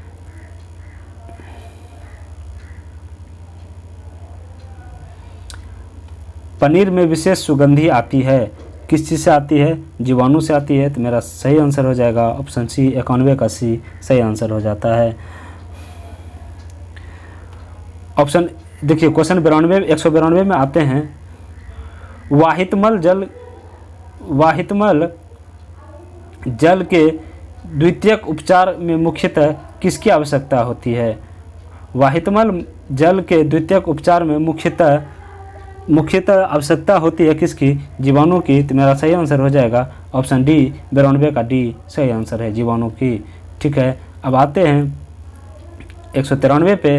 193 में कह रहा है निम्नलिखित में कौन सा नाइट्रोजन स्थिरीकारक जीवाणु नहीं है? नाइट्रोजन स्थिरीकारक जीवाणु नहीं है, तो वह है बैसिलस यूरिनजिएंसिस, तो मेरा सही आंसर हो जाएगा ऑप्शन सी सही आंसर है। तो 93 का सी सही आंसर हो जाएगा। ठीक है, 194 पर आते हैं। तो 194 में कह रहा है कि योगहट बनाने में भाग लेने वाला बैक्टीरिया है। योगहट बनाने में भाग लेने वाला बैक्टीरिया कौन सा है? तो है लैक्टोबैसिलस। ऑप्शन बी और सी ये दोनों है जो कि योगहट बनाने में भाग लेने वाला बैक्टीरिया है, तो मेरा सही आंसर हो जाएगा ऑप्शन डी। बी तथा सी दोनों। ठीक है, आगे बढ़ते हैं। आगे देखते हैं 95 में कह रहा है नीफ जीन किस में पाया जाता है? नीफ जीन जो पाया जाता है वो पाया जाता है राइजोबियम में, तो मेरा सही आंसर हो जाएगा ऑप्शन बी। 195 का सही आंसर है। 196 में हरा प्रोटोजोआ के नाम से जाना जाता है। हरा प्रोटोजोआ के नाम से जो जाना जाता है यूग्लिना जाना जाता है, तो मेरा डी सही आंसर इसका हो जाएगा। तो 196 का डी सही आंसर है। 197 की ओर पाते हैं। व्हिटेकर के 5 जगत वर्गीकरण में यूग्लिना को किस जगत में रखा गया है? व्हिटेकर के 5 जगत वर्गीकरण में यूग्लिना को जो रखा गया है, यूग्लिना को रखा गया है प्रोटिस्टा में। ठीक है, प्रोटिस्टा जगत में रखा गया है, तो मेरा सही आंसर इसका हो जाएगा 197 का बी सही आंसर है, प्रोटिस्टा। ठीक है, आगे बढ़ते हैं। 198 में पौधे तथा जंतु के बीच योजक करी है। पौधे तथा जंतु के बीच जो योजक करी है वो है यूग्लिना, तो मेरा सही आंसर हो जाएगा ऑप्शन सी। 198 का सी सही आंसर है। 199 यूग्लिना का प्रचलन अंग है। यूग्लिना का प्रचलन अंग है वो कौन सा है? तो फ्लैजिला, तो मेरा सही आंसर हो जाएगा ऑप्शन बी। 199 का बी सही आंसर है। 200 में देखते हैं यूग्लिना में फ्लैजिला की संख्या कितनी होती है? यूग्लिना में फ्लैजिला की संख्या 2 होती है, मेरा सही आंसर हो जाएगा 200 का 2 सही आंसर, बी सही आंसर हो जाएगा। 201 में आते हैं। तो 201 में देखते हैं हम लोग। 201 में कह रहा है ऐसे सूक्ष्मजीव को क्या कहते हैं जिनमें जंतुओं तथा कवक दोनों वर्गों के लक्षण मौजूद होते हैं? उसको कहते हैं, उसको स्लाइम मोल्ड कहते हैं, तो मेरा सही आंसर इसका हो जाएगा बी। 201 का बी सही आंसर हो जाएगा। 202 में आते हैं। स्लाइड मोल्ड को किस जगत में रखा गया है? स्लाइम मोल्ड को जो रखा गया है वो प्रोटिस्टा में रखा गया है। तो 202 का सही आंसर हो जाएगा ऑप्शन बी सही आंसर है। चलिए 203 पे आते हैं। चप्पल की आकृति के जंतु हैं। चप्पल की आकृति के जो जंतु हैं वो पैरामीशियम है। तो इसका सही आंसर हो जाएगा ऑप्शन सी पैरामीशियम। 203 का सी सही आंसर है। तो 204 में आते हैं। पैरामीशियम किस वर्ग के प्रोटोजोआ हैं? पैरामीशियम जो है वो सिलिएटा वर्ग के प्रोटोजोआ हैं। तो मेरा सही आंसर हो जाएगा ऑप्शन सी सिलिएटा। ठीक है, 204 का सी सही आंसर है। अब चलिए आते हैं 205 पे। 205 में कह रहा है पैरामीशियम का प्रचलन अंग है। पैरामीशियम का प्रचलन अंग है सिलिया। तो मेरा इसका सही आंसर हो जाएगा ऑप्शन ए। 205 का ये सही आंसर है सिलिया। तो 206 में मलेरिया बुखार पैदा करने वाला प्रोटोजोआ है। मलेरिया बुखार जो पैदा करने वाला प्रोटोजोआ है प्लाज्मोडियम। तो इसका सही आंसर हो गया ऑप्शन सी। 206 का सी सही आंसर है प्लाज्मोडियम। प्लाज्मोडियम का जीवन चक्र पूरा होता है। प्लाज्मोडियम का जो जीवन चक्र पूरा होता है वो 2 पोषक में होता है। तो मेरा सही आंसर हो जाएगा बी। 207 का बी सही आंसर है। 208 का मच्छर में मलेरिया परजीवी का जीवन चक्र किसने खोजा? मच्छर में मलेरिया परजीवी का जीवन चक्र रोनाल्ड रोस ने खोजा। तो इसका सही आंसर हो जाएगा ऑप्शन बी सही आंसर है रोनाल्ड रोस। ठीक है, 208 का बी सही आंसर हो जाएगा। 209 में आते हैं। 209 में कह रहा है मेलिग्नेंट मलेरिया बुखार उत्पन्न होता है। मेलिग्नेंट मलेरिया बुखार जो उत्पन्न होता है वो होता है किससे? प्लाज्मोडियम फेल्सीपेरम द्वारा। तो इसका सही आंसर हो जाएगा ऑप्शन बी प्लाज्मोडियम फेल्सीपेरम द्वारा। तो 209 का सही आंसर हो गया ऑप्शन बी। तो अब आते हैं 210 पे। 210 में कह रहा है बार बार कंपकपी के साथ तेज बुखार होना किस रोग का लक्षण है? अब देखते हैं किसी किसी को कपकपी के साथ तेज बुखार आता है बार बार, तो उसका लक्षण है मलेरिया का लक्षण है। तो हम इससे सही आंसर हो जाएगा ऑप्शन ए 210 का सही आंसर हो गया ए मलेरिया। ठीक है, आगे बढ़ते हैं 211 में। प्लाज्मोडियम की संक्रमित अवस्था क्या कहलाती है? प्लाज्मोडियम की संक्रमित अवस्था जो कहलाती है वो कहलाती है मिरोज्वाइट और स्पोरोज्वाइट, ये दोनों कहलाती है। तो मेरा बी और ए और बी दोनों सही है। तो इसका सही आंसर हो जाएगा ऑप्शन सी दोनों। ये दोनों सही है, दोनों कहलाती है। ठीक है, मिरोज्वाइट भी और स्पोरोज्वाइट भी। ठीक है, आगे बढ़ते हैं 212 पे। मलेरिया मादा एनोफिलीज से पैदा होता है। इसकी खोज सबसे पहले किसने की थी? ठीक है, इसकी जो सबसे पहले खोज की थी रोनाल्ड रॉस ने किया था। तो इसका सही आंसर हो जाएगा ऑप्शन बी। ठीक है, तो 212 का बी सही आंसर है। ठीक है, आगे बढ़ते हैं 213 पे आते हैं। तो कह रहा है मलेरिया किसके द्वारा एक व्यक्ति से दूसरे व्यक्ति तक अंतरित किया जाता है? मलेरिया जो एक व्यक्ति से दूसरे व्यक्ति तक अंतरित किया जाता है एनोफिलिस मच्छर द्वारा। तो इसका सही आंसर हो जाएगा ऑप्शन डी एनोफिलिस मच्छर। ठीक है, अब आते हैं 214 पर। 214 में कह रहा है घातक मलेरिया फैलाने वाले मलेरिया परजीवी कौन हैं? घातक जो मलेरिया फैलाने वाले मलेरिया परजीवी हैं प्लाज्मोडियम मलेरियाई। तो ऑप्शन इसका ए सही आंसर हो जाएगा। 214 का सही आंसर है प्लाज्मोडियम मलेरियाई। ठीक है, आगे बढ़ते हैं 215 की ओर। मलेरिया में प्रभावी होने वाला अंग है। मलेरिया में जो प्रभावी अंग होता है वो है क्या चीज़? आप लोग जानते हैं मलेरिया में प्रभावी होने वाला अंग पीलिया है। तो इसका सी सही आंसर हो जाएगा। तो मेरा ऑप्शन सी सही आंसर है पीलिया। ठीक है, चलिए आगे बढ़ते हैं। इसका सही आंसर क्या हो गया? पीलिया सही आंसर है। ठीक है, अब आगे बढ़ते हैं 16 की ओर। मलेरिया तथा डेंगू में निम्नलिखित में क्या समानता नहीं है। देखिए दोनों में पूछ रहा है कौन सा समानता नहीं है, इसमें समानता यही है मच्छर प्रजाति, ठीक है, इसकी समानता नहीं है। तो 216 का सही आंसर हो गया ऑप्शन डी सही आंसर है। 217 में आते हैं, रोगों को फैलाने वाले कीटों मच्छरों को क्या कहा जाता है। रोग को जो फैलाया जाता है उस कीट या मच्छर को क्या कहते हैं, वेक्टर कहते हैं। इसका सही आंसर हो जाएगा ऑप्शन बी वेक्टर। 217 का सही आंसर हो गया ऑप्शन बी, ठीक है। 18 में आते हैं, निम्नलिखित में कौन सा तीव्र जठरांत्र संबंधी संक्रमण पैदा करने वाला एक जल जनित रोग है, वो कौन सा है, हैजा है। तो 218 का हो जाएगा ए सही आंसर हो जाएगा। 219 में आते हैं, मानव में बैक्टीरिया के संक्रमण का सबसे आम इलाज क्या है। बैक्टीरिया के संक्रमण का सबसे आम इलाज है एंटीबायोटिक्स। तो इसका सही आंसर हो जाएगा ऑप्शन सी 219 का एंटीबायोटिक। 220 कालाजार उत्पन्न करने वाला प्रोटोजोआ है। कालाजार उत्पन्न करने वाला प्रोटोजोआ है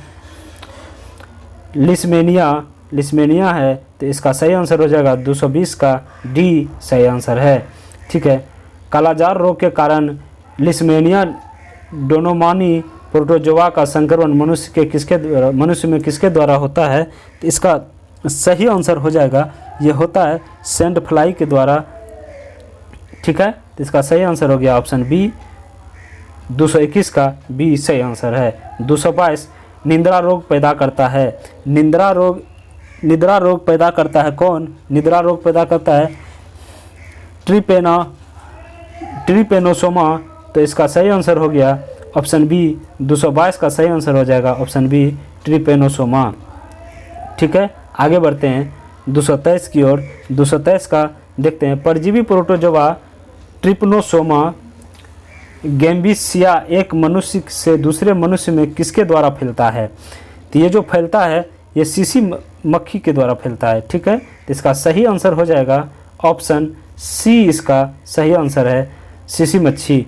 अब आते हैं 224 की ओर। 224 में देखते हैं, निम्नलिखित में किस परजीवी प्रोटोजोआ को जीवन चक्र पूरा करने हेतु 2 पोषकों की ज़रूरत होती है।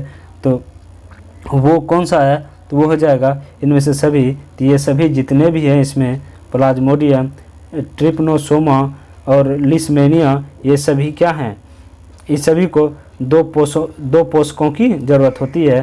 तो ये 224 का सही आंसर क्या हो जाएगा ऑप्शन डी इनमें से सभी। अब 225 की ओर आते हैं, मनुष्य के शरीर में एंट अमीबा हिस्टोलिटिका कहाँ पाया जाता है। ये पाया जाता है आंत में। तो इसका सही आंसर हो जाएगा 225 का आंत ए सही आंसर हो जाएगा। तो चलिए 230 की ओर बढ़ते हैं, 226 की ओर बढ़ते हैं। 226 में देखते हैं, पेचिस या अमीबाइसिस के लिए उत्तरदायी प्रोटोजोआ निम्न में से कौन सा है। इसमें उत्तरदायी जो प्रोटोजोआ है वो है एंट अमीबा। तो इसका सही आंसर हो गया ऑप्शन बी, इसका सही आंसर हो गया। तो चलिए आगे बढ़ते हैं। तो 226 का कितना हो गया, बी सही आंसर हो जाएगा एंट अमीबा। 227 में आते हैं, एंट अमीबा हिस्टोलिटिका के संक्रमित अवस्था को क्या कहते हैं। तो इसके संक्रमित अवस्था को कहते हैं ट्रोफोजवायंट कहते हैं। तो इसका सही आंसर हो जाएगा ऑप्शन ए 227 का सही आंसर हो गया ऑप्शन ए सही आंसर है। 228 में निम्नलिखित में से किसकी आकृति निश्चित नहीं होती है तथा आकृति पल पल बदलते रहती है। तो इसमें से सही आंसर हो जाएगा ऑप्शन बी अमीबा का पल पल आकृति क्या होता है, बदलती रहती है, इसकी कोई निश्चित आकृति नहीं होती है। आगे बढ़ते हैं 229 की ओर। अमीबा का प्रचलन अंग है। अमीबा का जो प्रचलन अंग है वो है कूटपाद। तो इसका सही आंसर हो जाएगा ऑप्शन ए सही आंसर है कूटपाद, ठीक है। 230 की ओर बढ़ते हैं, अमीबा में कूटपाद किस हेतु महत्वपूर्ण है। अमीबा में कूटपाद जो है वो है भोजन ग्रहण करने तथा प्रचलन के लिए तो ऑप्शन सी इसका सही आंसर हो जाएगा। ठीक है, आगे बढ़ते हैं 231 की ओर। मलेरिया परजीवी तथा अमीबा को किस श्रेणी में रखा जाता है? तो मलेरिया परजीवी तथा अमीबा को किस परजीवी में रखा गया है, किस श्रेणी में रखा गया है? तो इसका सही आंसर हो जाएगा प्रोटोजोआ। तो ऑप्शन ए इसका सही आंसर है। ठीक है, 232 की ओर बढ़ते हैं। इसमें कह रहा है मनुष्य के आंत में रहने वाला एडकोशिकीय अरोगजनक परजीवी प्रोटोजोआ है, तो वो कौन सा है? तो ए इसका सही आंसर हो जाएगा ई कोलाई। तो इसका सही आंसर हो गया ऑप्शन ए सही आंसर है। तो चलिए 233 की ओर बढ़ते हैं। निम्नलिखित में कौन सा प्रोटोजोआ प्रकाश उत्पन्न करता है? तो 233 का सही आंसर हो जाएगा ऑप्शन सी नोक्टिल्यूका। तो इसका सही आंसर हो गया ऑप्शन सी, 233 का सी सही आंसर है। 234 की ओर बढ़ते हैं। निम्नलिखित में से कौन प्रकाश संश्लेषी प्रोटिस्टा है? तो इसका सही आंसर हो जाएगा ऑप्शन डी, ये सभी, इनमें से सभी। ठीक है, आगे बढ़ते हैं 235 की ओर। प्रोटिस्टा जीवों के कोशिका में पाए जाने वाले संकुचनशील रक्तिका का क्या कार्य है? तो इसका कार्य है उत्सर्जन और जल संतुलन। ठीक है, तो ऑप्शन डी इसका सही आंसर हो जाएगा। अब आते हैं 236 की ओर। 236 में कह रहा है प्रकाश संश्लेषी प्रोटिस्ट डाइटम का दूसरा नाम है।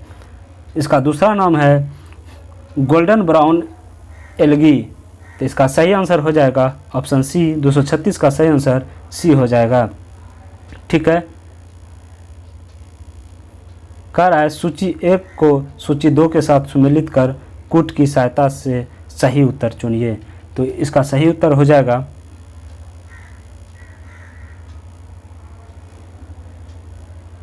ठीक है, तो हम देखते हैं इसका सही उत्तर हो जाएगा।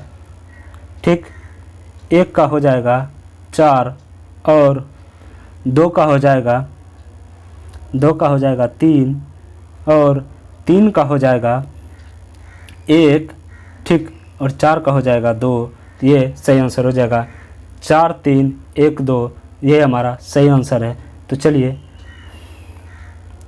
ठीक है, तो ऑप्शन से हो जाएगा, ऑप्शन में डी मेरा सही आंसर हो जाएगा 4 3 1 2। ठीक है, तो 237 का डी सही आंसर है। तो चलिए 238 की ओर पढ़ते हैं। वेसन टेस्ट प्रशिक्षण किस रोग के पहचान हेतु किया जाता है? वेसन टेस्ट प्रशिक्षण जो किया जाता है वो प्लेग के लिए किया जाता है। ठीक है, तो इसका सही आंसर हो जाएगा ऑप्शन बी, 238 का बी सही आंसर है। 239 टाइफाइड में कौन सा अंग प्रभावित होता है? टाइफाइड में जो प्रभावित होने वाला अंग है वो आंत है। तो मेरा सी क्या हो जाएगा, सही आंसर हो जाएगा। चलिए आगे बढ़ते हैं 240 की ओर। 240 में कह रहा है सूक्ष्म एक कोशिकीय जीव को पानी में पाए जाते हैं, जो पानी में पाए जाते हैं उन्हें क्या कहते हैं? उन्हें कहते हैं, इसका सही आंसर हो जाएगा ऑप्शन बी, इसका सही आंसर है। तो चलिए 240 का बी सही आंसर है। कवक के अध्ययन को क्या कहते हैं? 241 में कवक के अध्ययन को क्या कहते हैं? तो कवक के अध्ययन को कहते हैं माइकोलॉजी। तो इसका सही आंसर हो जाएगा डी सही आंसर है। 242 वनस्पति जगत के गैर हरित विषम पोषित पौधे कौन से होते हैं? तो इसका 242 का सही आंसर हो जाएगा बी, कवक। चलिए आगे बढ़ते हैं 243 कवक में किस तरह का पोषण होता है? कवक में जो पोषण होता है वो होता है विषम पोषी। ठीक है, तो 243 का बी सही आंसर हो जाएगा। 244 सभी कवक सदैव होते हैं। तो 244 का सही आंसर हो जाएगा विविध पोषी। ठीक है, सी इसका सही आंसर है। 245 में आते हैं। 245 कह रहा है निम्नलिखित में कौन सा एक सही नहीं है? तो इसमें से कवक स्वपोषी होता है, ये चीज़ सही नहीं है। तो मेरा सही आंसर हो जाएगा 245 का ए। ठीक है, आगे बढ़ते हैं 246 की ओर। 246 कह रहा है कवक में भोजन का रूप क्या होता है? कवक में जो भोजन का रूप होता है वो होता है ग्लाइकोजन। तो मेरा सही आंसर हो जाएगा ऑप्शन सी सही आंसर है। 247 कह रहा है कवकों द्वारा रिजर्व भोज्य पदार्थ किस रूप में संचित रहता है? तो कवकों द्वारा रिजर्व भोज्य पदार्थ जो संचित रहता है वो तो ग्लाइकोजन के रूप में संचित रहता है। तो मेरा सही आंसर हो जाएगा ऑप्शन ए। 247 का ए सही आंसर है। 248 की ओर बढ़ते हैं, तो देखते हैं कवकों की कोशिका भित्ति किसकी बनी होती है? कवकों की जो कोशिका भित्ति होती है वो काइटिन व हेमीसेल्यूलोज की बनी होती है। तो मेरा सही आंसर हो जाएगा ऑप्शन डी सही आंसर है। तो 249 कवक की कोशिका भित्ति किस चीज़ की नहीं बनी होती है? कवक की कोशिका जो है किस चीज़ की नहीं बनी होती है? तो वो पेक्टिन की नहीं बनी होती है। तो ऑप्शन डी इसका सही आंसर हो जाएगा पेक्टिन। ठीक है, आगे बढ़ते हैं। निम्नलिखित में से कौन एक कोशिकीय कवक हैं? तो निम्नलिखित में कौन सा एक कोशिकीय कवक हैं? तो वो है यीस्ट जो एक कोशिकीय कवक हैं। तो 250 का सही आंसर हो गया बी। अब आते हैं 251 की ओर। पेनिसिलियम क्या है? तो पेनिसिलियम जो है वो एक कवक है। तो मेरा सही आंसर हो जाएगा ऑप्शन सी। 251 का सी सही आंसर है कवक। 252 डबल रोटी के निर्माण में काम आने वाला कवक कौन सा है? डबल रोटी के निर्माण में काम आने वाला कवक है सेक्रोमाइसीज सेरेविसी। तो इसका सही आंसर हो जाएगा ऑप्शन डी। 252 का डी सही आंसर है। अब आगे बढ़ते हैं 253 की ओर। 253 में कह रहा है जब गेहूं के गूथे हुए आटे में यीस्ट कोशिकाएं मिलाई जाती है तो डबल रोटी कोमल व छिद्रयुक्त हो जाती है क्योंकि CO2 का उत्पादन कर रोटी को स्पंजी बना देता है। तो ऑप्शन बी 253 का सही हो जाएगा। आगे बढ़ते हैं 254 यीस्ट में कायिक जनक किसके द्वारा होता है? तो 254 का देखेंगे यीस्ट में कायिक जनक जो होता है मुकुलन द्वारा होता है। तो मेरा सही आंसर हो जाएगा ऑप्शन ए मुकुलन द्वारा। अब आगे 255 की ओर बढ़ते हैं। तो कह रहा है पेनिसिलिन की खोज किसने की थी? पेनिसिलिन की जो खोज है वो की थी अलेक्जेंडर फ्लेमिंग ने। तो मेरा सही आंसर हो जाएगा ऑप्शन डी। ठीक है, आगे बढ़ते हैं 256 की ओर। औद्योगिक स्तर पर पेनिसिलिन किस कवक से प्राप्त किया जाता है? तो औद्योगिक स्तर पे जो है पेनिसिलिन जो प्राप्त किया जाता है वो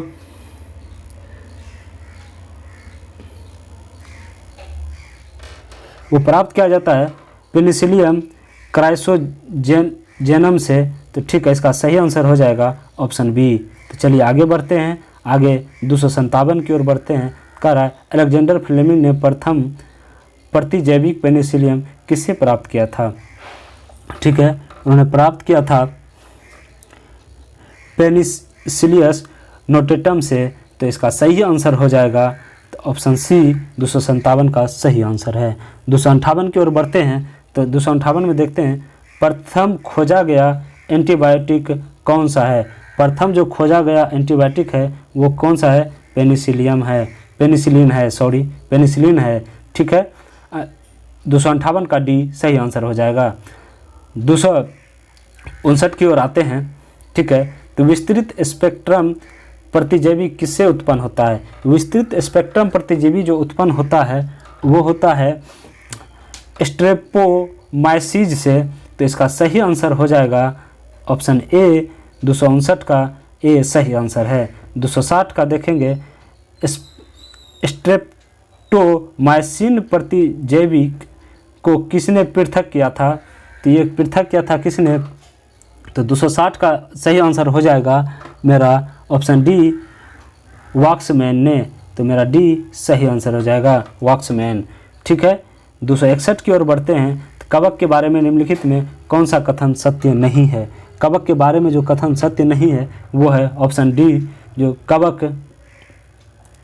ऑप्शन डी जो है वो सही नहीं है। कवक की भित्ति प्रेक्टोसेल्यूलोज की बनी होती है। तो ये ऑप्शन सही नहीं है। तो चलिए 262 की ओर बढ़ते हैं। निम्नलिखित में किसमें क्लोरोफिल नहीं पाया जाता है? तो निम्नलिखित में से किसमें क्लोरोफिल नहीं पाया जाता? तो वो किसमें नहीं पाया जाता है? कवक में। ठीक है, क्लोरोफिल नहीं पाया जाता है। तो 262 का सही आंसर हो गया बी। 263 की ओर बढ़ते हैं। वृक्षों के छाल पर उगने वाले कवक को क्या कहते हैं? वृक्षों के छाल पर उगने वाले कवक को कहते हैं कोर्टिकोलस। तो इसका सही आंसर हो जाएगा 263 का ए सही आंसर है। 264 गोबर पर उगने वाले कवक को क्या कहते हैं? गोबर पर उगने वाले कवक को कहते हैं क्रोप्रोफिलस कहते हैं। तो इसका ऑप्शन डी सही आंसर हो जाएगा। 264 का डी सही आंसर है। 265 अर्गोट किससे प्राप्त होता है? अर्गोट जो प्राप्त होता है वो प्राप्त होता है किससे? क्लेबिसेप्स से। तो इसका सही आंसर हो जाएगा बी। 265 का बी सही आंसर है। तो चलिए 263 की ओर पढ़ते हैं। एलएसडी किससे प्राप्त होता है? एलएसडी जो प्राप्त होता है वो कवक से प्राप्त होता है। तो मेरा सही आंसर हो जाएगा ऑप्शन ए। 266 का ए सही आंसर है। एफ्लाविस किससे बनता है? एफ्लाविस जो बनता है वो कवक से बनता है। तो मेरा 267 का सही आंसर हो जाएगा ऑप्शन बी कवक। ठीक है, आगे बढ़ते हैं 268 की ओर।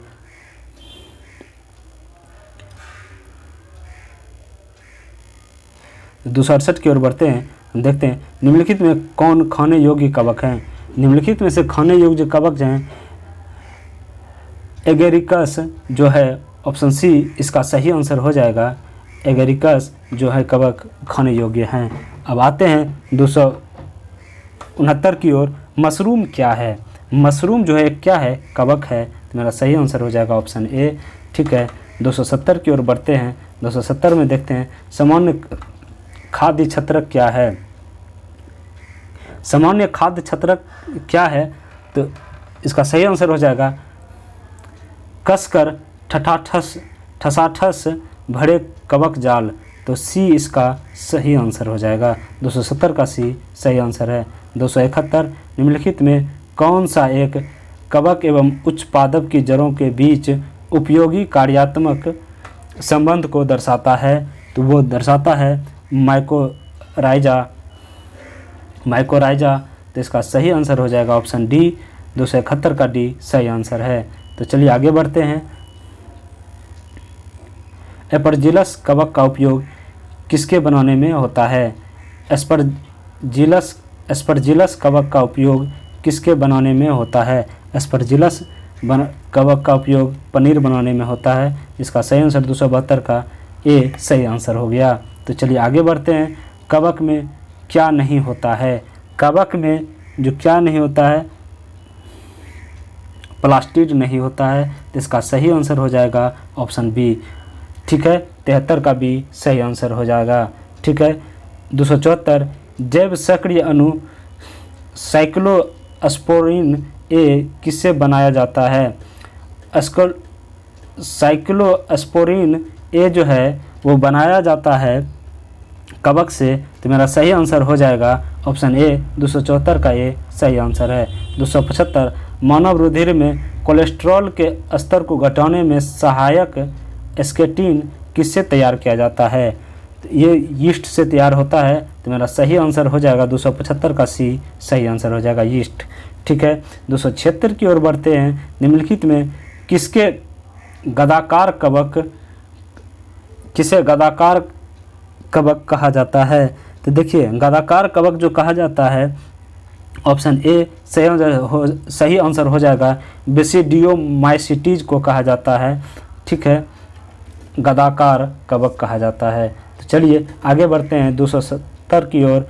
बायोफार्मा का इस्तेमाल किस बीमारी में किया जाता है?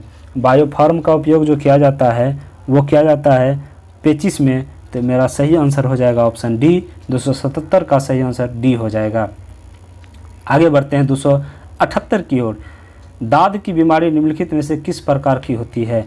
दाद की बीमारी जो होती है वो कवकीय होती है। तो इसका सही आंसर हो जाएगा ऑप्शन सी। 278 का सी सही आंसर है। आलू में लेट ब्लास्ट रोग किस कवक के कारण होता है? आलू में जो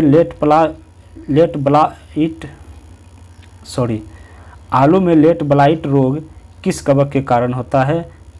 तो ये जो होता है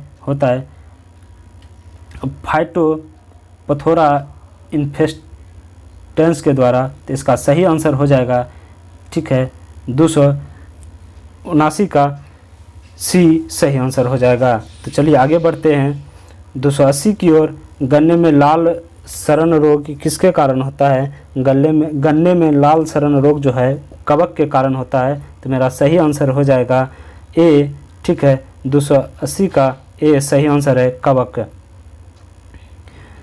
81 मूंगफली का टिक्का रोग का कारण है। मूंगफली का टिक्का रोग का कारण है क्या? कवक है, ठीक है, इसका भी ए सही आंसर होगा, ठीक है। 282 मूंगफली में होने वाले टिक्का रोग के लिए उत्तरदायी है। मूंगफली में होने वाले टिक्का रोग के लिए उत्तरदायी जो है वो है सर्कोस्पोरा पर्सोनेटा, ठीक है। तो इसका सही आंसर हो जाएगा ऑप्शन बी, 282 का भी सही आंसर है। गन्ने में लाल सड़न हेतु उत्तरदायी कवक है। गन्ने में लाल सड़न हेतु उत्तरदायी कवक हो जाएगा कॉर्लेटोट्राइकम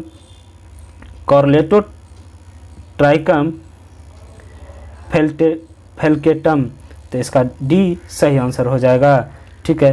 पादप में होने वाले रोग का सबसे उत्तरदायी कारण क्या है? पादप में होने वाले रोग का सबसे उत्तरदायी कारण जो है वो है फफूंद, ठीक है।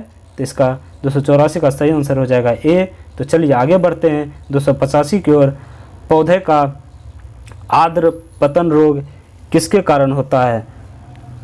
तो पौधे का आर्द्र पतन रोग जो होता है वो होता है पिथियम डिवेरियन के कारण। तो ऑप्शन ए 285 का सही आंसर हो जाएगा, ठीक है। आगे बढ़ते हैं 286 की ओर। कैंसर शब्द ग्रीक के कॉर्सिनोस शब्द से व्युत्पन्न हुआ है, इसका अर्थ होता है केकड़ा, ठीक है। तो 286 का सही आंसर हो जाएगा सी, केकड़ा, ठीक है। 287 कैंसर रोग कारकों को क्या कहते हैं? कैंसर रोग कारकों को जो कहते हैं वो कहते हैं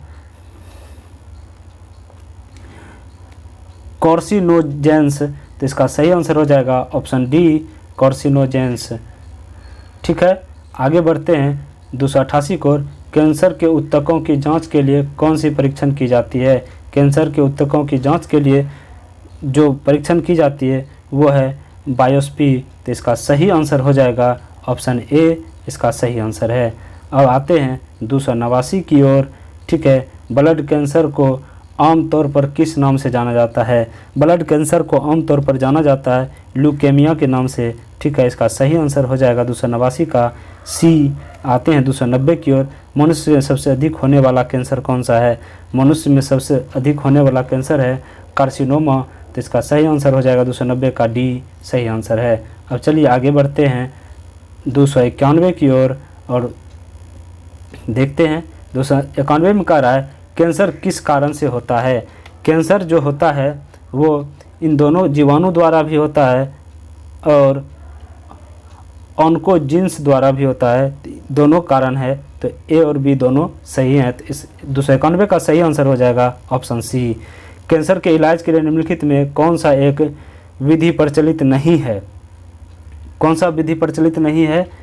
तो फिजियोथेरेपी। तो ऑप्शन डी इसका सही आंसर हो जाएगा, 292 का डी सही आंसर है। अब चलिए आगे बढ़ते हैं। किस मनुष्य के एंटीबॉडी से एलर्जी प्रतिक्रिया होती है? एलर्जिक प्रतिक्रिया जो होती है वो होती है IgE, ठीक है। तो बी इसका सही आंसर हो जाएगा, ठीक है। 294 एलर्जी के दौरान बनने वाला प्रतिरक्षियाँ है। एलर्जी के दौरान बनने वाला प्रतिरक्षियाँ जो है इसका सही आंसर हो जाएगा ऑप्शन ए, इसका सही आंसर हो जाएगा 294 का ए सही आंसर है, ठीक है।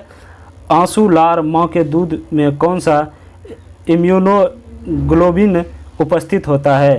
तो 295 का सही आंसर हो जाएगा ऑप्शन ए, ठीक है, IgA, ठीक। 295 आंसू लार माँ के दूध में कौन सा इम्यूनोग्लोबिन उपस्थित रहते हैं, तो इसका सही आंसर हो जाएगा 295 का सही आंसर हो जाएगा ऑप्शन ए। ठीक है, इसका सही आंसर हो जाएगा 296। सबसे बड़े आकार का इम्यूनोग्लोबिन कौन है? सबसे बड़े आकार का इम्यूनोग्लोबिन जो है वो है ऑप्शन डी IgMA। ठीक है, तो 297 की ओर आते हैं। बाहरी कोशिका को नष्ट करने का कार्य करता है, वो कौन सा कार्य करता है? तो इसका सही आंसर हो जाएगा ऑप्शन बी, 297 का सही आंसर हो जाएगा। ठीक है, 298 की ओर आते हैं। तो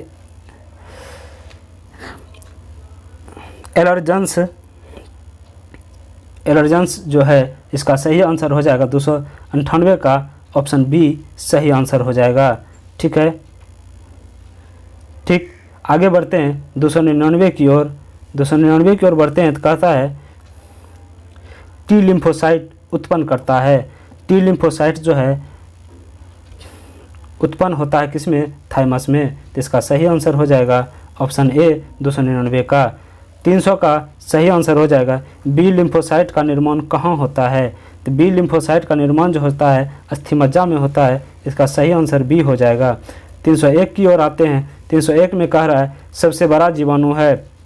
सबसे बड़ा जीवाणु जो है वो कौन सा है? तो है थियो मार्गेरिटा नेमीबियंसिस जो है इसका सही आंसर हो जाएगा। तो डी इसका सही आंसर है। 301 का डी सही आंसर है। 302 की ओर बढ़ते हैं। 302 में देखते हैं क्या कहता है। प्रोटोजोआ शब्द किसने दिया था? प्रोटोजोआ शब्द जो दिया था गोल्डफस ने दिया था। तो इसका सही आंसर बी हो जाएगा। तो 302 का सही आंसर बी हो गया। तो चलिए, चैप्टर में टोटल क्वेश्चन 302 थे, तो हमने सारा क्वेश्चन किया। तो इसमें जो भी त्रुटियाँ हुई, जो भी मिस्टेक हमसे हुई, आप लोग कृपया उसको इग्नोर करिएगा और माफ़ करने की कोशिश करिएगा। छोटी मोटी गलतियाँ हुई है।